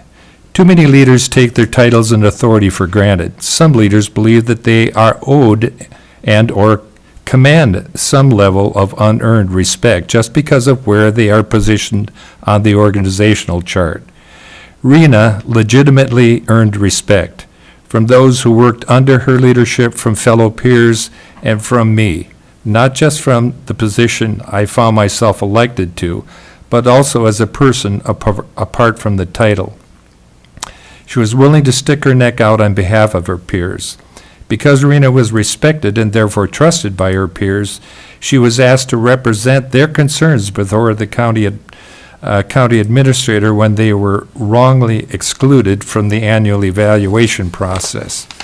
Rena's advocacy resulted in repercussions that only proved to validate staff's concerns.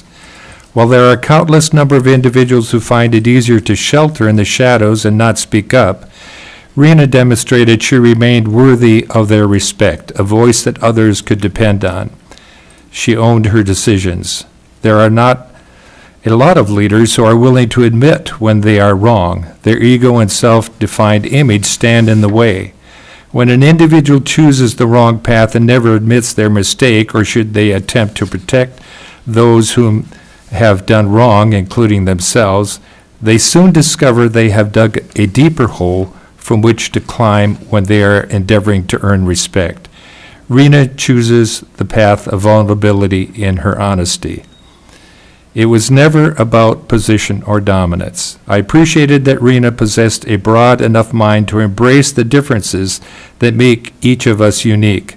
I found she willingly fostered an environment of respectful listening, believing everyone deserves to be heard, even if she didn't always agree with the other person's ideas or opinions.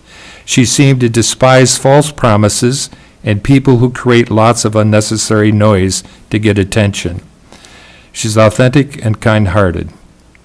I have found the most respected leaders are the most authentic people. Rena's executive presence is genuine and true. She has made those around her feel that They matter, and she has welcomed constructive dialogue regardless of hierarchy or rank.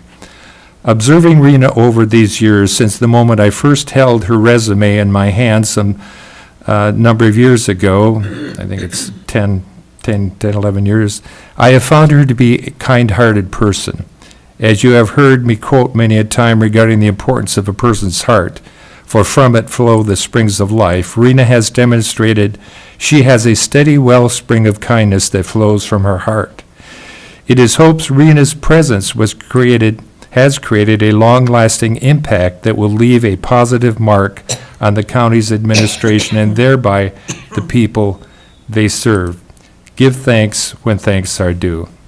And with that, Madam Chair, I would like to make a motion to authorize our Human Resources Director, Board Chair, and Interim County Administrator Rowan Watson to offer the position of Interim County Administrator to Rena Rogers and, if accepted, negotiate a contract agreement to be brought before this board at a future date for approval.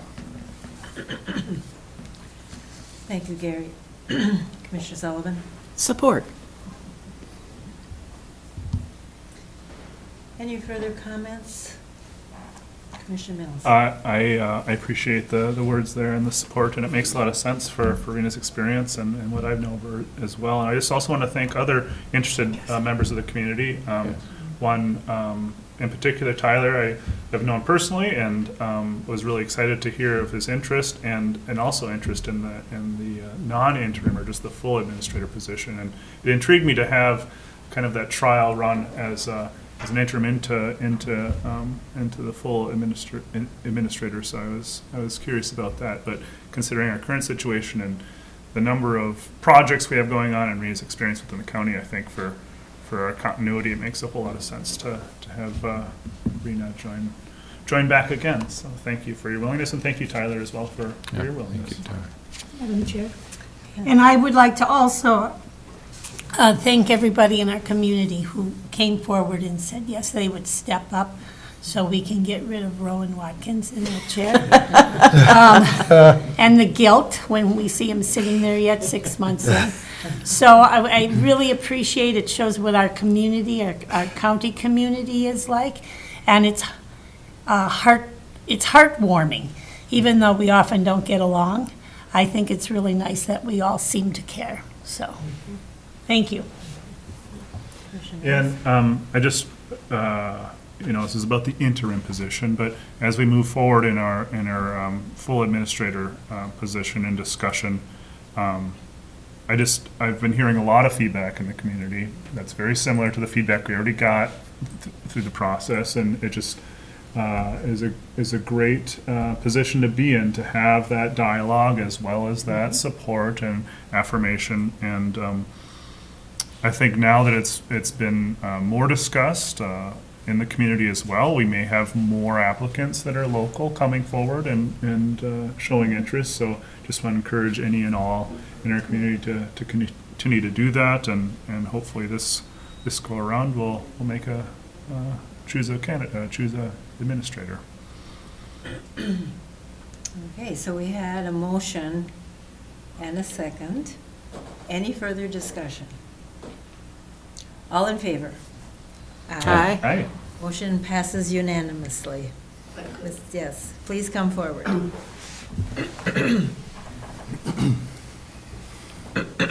First of all, I'd just like to say how humbled I am, really, truly, for your confidence. And, I feel very strongly about this community. I feel very strongly about the connections and the communication and the web of relationships in this community. So when this was sort of suggested to me, the answer for me is always obvious. If there's some way I can help, then, then yes, I'd be glad to help. I certainly wasn't looking for that. I finally got used to, after 2 years, feeling okay about being retired. But I think I understand the role of the interim to be the person who keeps wheels on the bus, who makes sure that if there's a crisis, there's a calm hand handling it. I'm hoping that there's no new pandemics. And, you know, I just appreciate your confidence. So, thank you, and I'll do my best for you. Thank you so much. I've known you since we all came together in Cook County, and you came to head up the MIS department. And the after results is Rowan Watkins, the head of that department now, which is a good move, and we're going to move him on back into his department quite soon here. Commissioner Mills. Just a couple things. I did write you a poem, but after Commissioner Gamble's reading, I just decided that was probably did enough. Just kidding. Maybe just a haiku. Maybe, I don't know. Impromptu. Just teasing. Or a limerick. I'll do commissions. Also, I just wanted to point out, one of the concerns that we had talked through in our leadership committee was just the potential conflict of interest because. Yes, I'd like to address that. Yeah, you work with North Shore Waste, and we are far enough along in that process where I feel like we can cut that Right. potential conflict, and I also wanted to just lay it out there because we want to avoid any perceived conflict as well, so. Absolutely. We should So, talk about that. I have been working with North Shore Waste for about 2.5 years in a sort of 1099 capacity, you know, just like, you know, hourly, you know, oh, you need a application filled out, you need me to go to a meeting, you need me to make calls, need me to hunt down funding, whatever that is. It's been a great thing for the community, and I've really enjoyed my relationship with Dustin. But the reasons that he brought me there are all done. I'm not going to manage projects of construction or anything else. So Well, for them, but maybe for us. yeah, maybe. Well, and honestly, I would be involved now in the county's side of that. So I talked to Dustin last week when I was thinking about this, and I said, you know, I'm done with this now. Maybe a year from now, when I'm done with county again, we can talk about other things. But no, but that, we have cleanly ended that relationship, and I will not be doing any work for hire for North Shore Waste during this period of time. And I appreciate you Right. clarifying that. And Right. also, I just want to point out the advantage we may have with the position that you are in as a county, as a community, just because of your knowledge with that project Right. and where things stand and where we're coming from. I see advantages there as well. So. Right. So, I mean, and Dustin probably be the first one to tell you this, often through this whole process, my point of view is always from the public sector, because that's where I spent 30 years of my career. So I would say, well, we can't really do that because that's not fair to the public, and what, you know, and that kind of fairness that was there, I think is the reason, because I saw both sides of it, that we could get to the solutions that we did that really are good for the community. But yeah, it's really fun to work with him, but it's done. I don't have anything else to do there right now, so we're good. But I appreciate you bringing that up, because if there's one thing I really care about, it's no perception of any kind of advantage or conflict of interest. All right. Commissioner Gamble? Yeah, thank you, Madam Chair. Yeah, I appreciate that, and I would say that it appears, haven't asked Dustin's opinion on this, but it appears that the timing of this aligned well as well. It does. And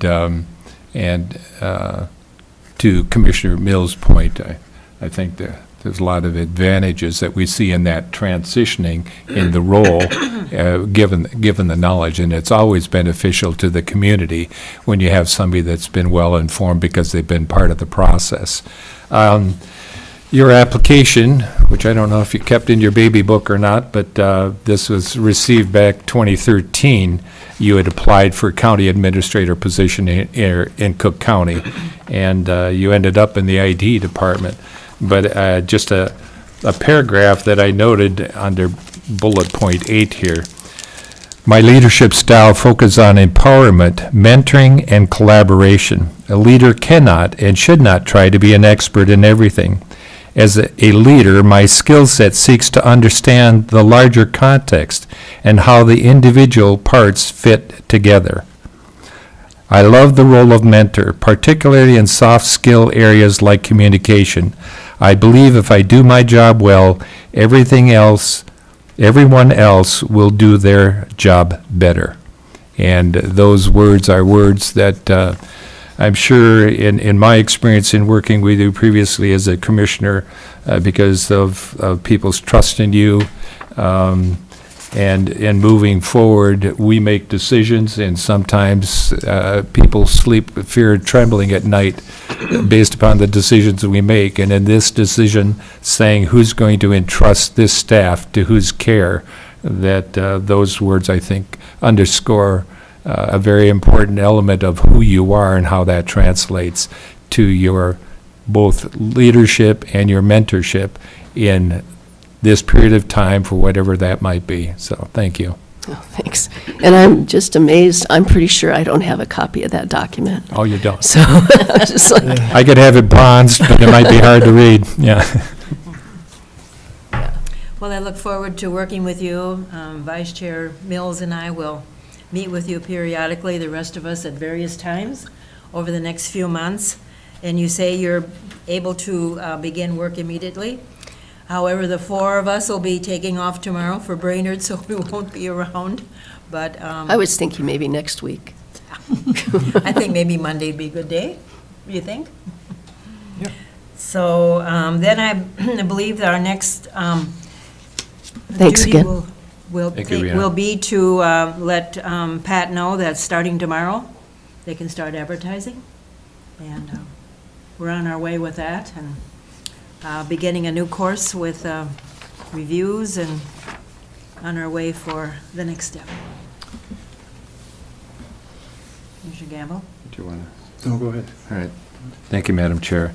I think part of the input that we got in the process of the interviews and everything else that came from the public is that as commissioners, we need to step back and take a look at process.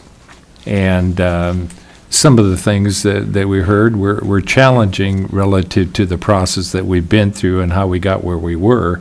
And so if we just start up right again without a discussion, I don't think that would be wise, and I don't think it would be responsive for those that have said you need to take a look at your process.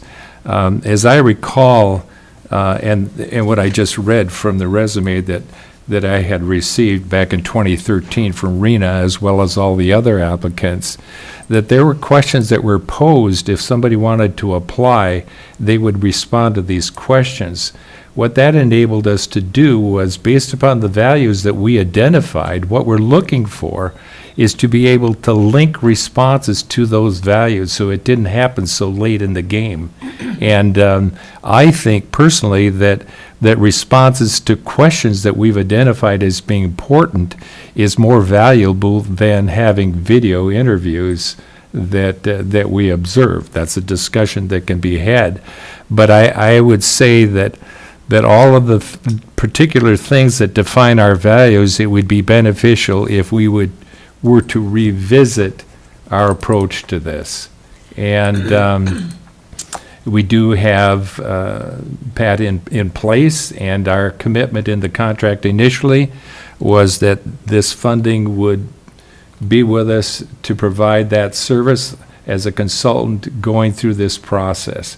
And because that's in place, then we take advantage of that. But I think we should step back, and not to delay processes certainly, but to be sure that we are helping to ensure ourselves to be good stewards of the opportunity and to do it right. So can that would be address- my recommendation. And in fact, I would, if we had a discussion on this, I would craft those questions, and in posting the position, I would request that they would fill these questions out, and that our Public Health Human Services, that our Personnel Department, that they would receive the applications, and that we would be privy to those things because we know what we're looking for, as opposed to having that filter before they get to us, because it cost us to backtrack. And so I certainly would welcome a conversation and others in input, but I think we can do a better job moving forward, and there's substance to demonstrate what that better job would be.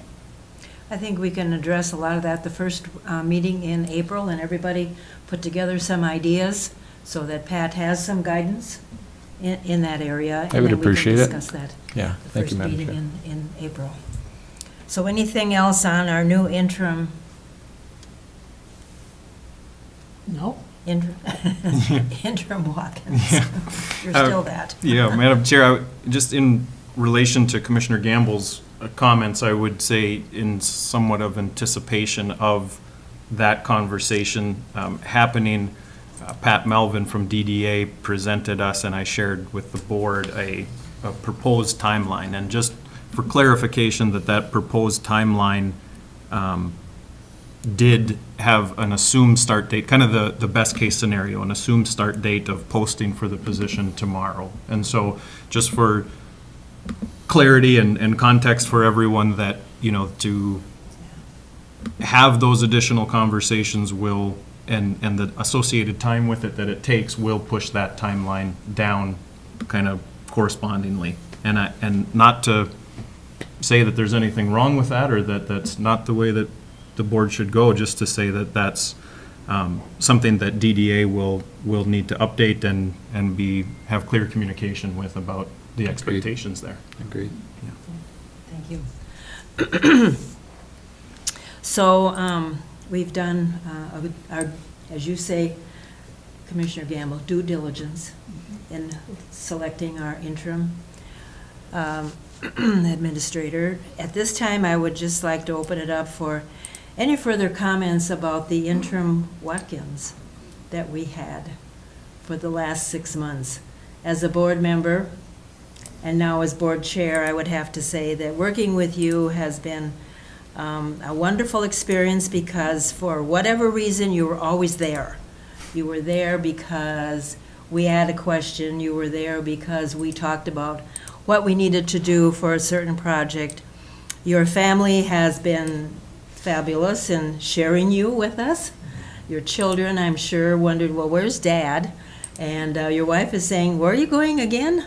But we also want to thank your family for working also with us in terms of your time. And the weekends, I tried not to say anything to you on the weekends, because at least was that the time for your family. So my appreciation for your work, and we'll send you off in the back room where you're actually in charge of all the folks there. And just my appreciation for your work. Thank you. Commissioner Sullivan. Madam Chair, I'd just like to also thank Interim Administrator Rowan Watkins and extend our heartfelt gratitude for the service he's provided all of us over a very long 3 months.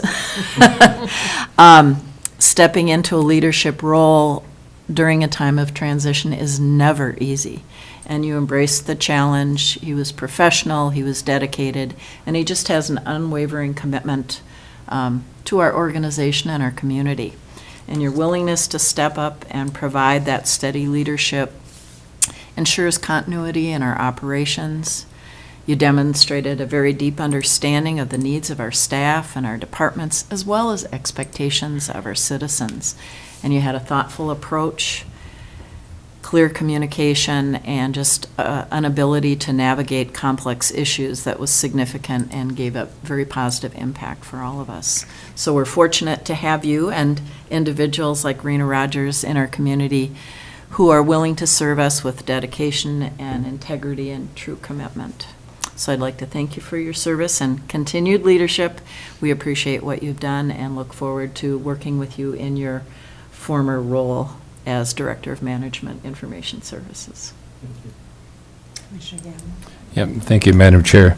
There is a saying that, comment that people make, if you love country music, I'm not trying to slam country music, but they say if you play a country song backwards, that you get your wife back, you get your truck back, you get your dog back, and so the analogy can be made that I think each of us, not only as staff in the community, but as commissioners, if we played back the role that Rowan has been in, we would inform ourselves on what it is we are looking for. And there are a lot of things that you identify in qualities that you see in somebody that you'd say, boy, this is something that's valuable, it needs to be protected, and it needs to be something that we seek. And so what you have done is not just service, but you've demonstrated to us what it is we need and what we admire. Thank you.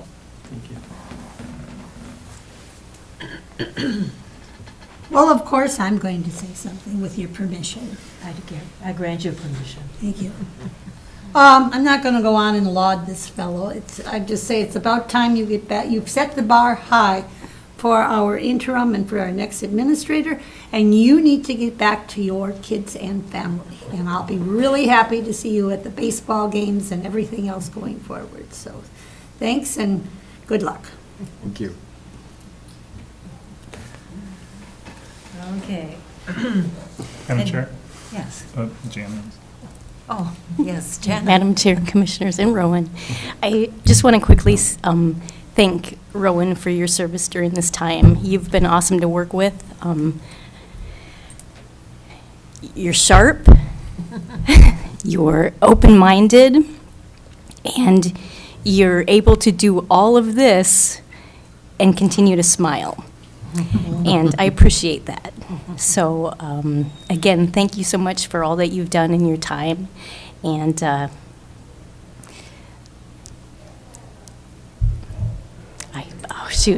don't know, now I'm without words. But I just wanted to take a moment to say thank you. And also, thank you to Rena for being willing to step in.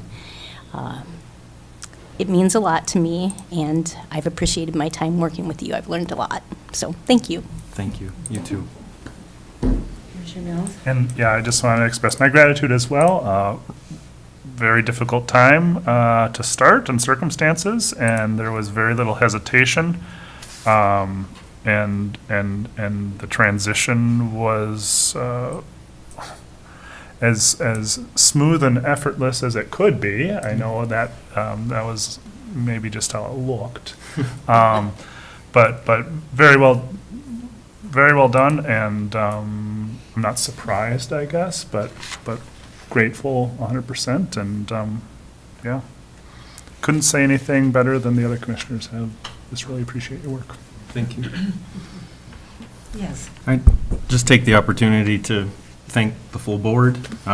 It really has been a good and meaningful experience. I want to thank all the applicants who put forward, and Rena for her willingness to fill in. It's not a decision that I came to lightly. I, strongly wanted to stick it out until the board was able to fill that role full-time. But ultimately, my request to be relieved as interim administrator is from a desire and a need to focus on personal life priorities and other professional, as well as the role as MIS director, and the timing felt appropriate. And this is one of my least favorite things to do, to talk about myself here in this way, but I got a couple phone calls from people who are interested in the administrator process, and they were position, and curious as to sort of kicking the tires. Why aren't you applying? Why are you stepping down? And so I want to be open and clear about that it's there's nothing hidden or anything wrong. This is a great board to work with, this amazing staff at the county. I couldn't have been successful in any way without the support of so many different people. And so it's not that. My wife and I are building a house. We're in the middle of the process of that. I have 3 little kids. I have 2 aging parents who are, live alone and off grid. And there's so many different priorities that I already have in my life that require time. And somebody else could probably do this job better in less time, but for me, it's a 60, 70 hour a week job, which is a big time commitment. And so for me, it's those reasons, and I wanted to be open and clear about that as the board moves forward with an administrator hiring process, that there's nothing wrong, there's no good reason. It's a great job and a great group of people to work with. So, and again, just thank you to the board and to the county staff and to the MIS staff in particular, who've wouldn't have been able to continue on the way we have without them being as professional and capable as they are. So thank you, and just a lot of gratitude. You're very welcome. Anything else? Amen. Amen. Okay then, amen. We'll move on. Commissioner reports and meetings to note. Anybody have anything they'd like to share?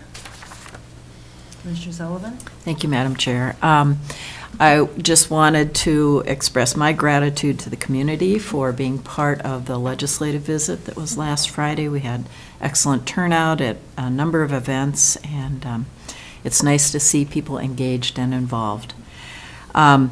Cook County Coalition of Lake Associations met recently, and we had a couple of presentations. Elena Hansel was there to talk about budget reductions to soil and water conservation districts, also spoke to the 50% reduction or proposed reduction for aquatic invasive species, and Senator Hochschild came to their meeting and engaged in conversation for about 15 minutes, so that was really positive. At state level, our solid waste management group that is part of AMC, the Association of Minnesota Counties, has been meeting. We've scheduled meetings for the next several months, and we're going to be working on, as a group, talking about regulatory challenges, funding and resources, landfill capacity, closures that are coming up that will impact our waste management as well as others in the state. We'll talk about waste reduction, recycling. And in our most recent meeting, one of the things that came up, which we may want to talk about, is how do we recycle batteries that are in vapes? As I engaged with other commissioners around the state, found that there are ordinances that have been written that require businesses that are selling any kind of vape to provide recycling for that. So it's very safe and more controlled than people just tossing them in the trash. So that might be something we'd look at in the future. Had a chance to work with the Airport Commission. Again, we'll be providing, we hope, a public meeting likely on Monday, May 12th from 5 to 7 p.m. That will be at the airport. And it'll be an opportunity to meet with RS&H and the people that are developing the airport master plan, get feedback from the public, and show them to date what MnDOT Aeronautics and the FAA have approved. And we had our safety committee just Monday, and we're able to get a copy of the MCIT Safety Committee Resource Handbook. And that was really valuable because it talks about what are the statutory reasons we have that committee and gives us more definition for the work that we'll do. So that will kind of be guiding our operations in the future. And one thing to note, we still have a number of openings for our sheriff's department, as well as other positions in the community. But in speaking with commissioners from St. Louis County, they have moved to creating commercials on television. And I saw the first one on Sunday which was an ad that ran for the sheriff's department and listed all of their positions, and they're now advertising on TV, not just social media. So it just shows and reflects how challenging it is to get people to fill those positions. But I just wanted to point that out. And that would be the end of my reports. Anyone else?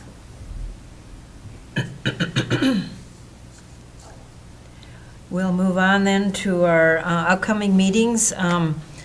Starting tomorrow, we have the AMC Leadership Summit in Nisswa. Several of us are going to that.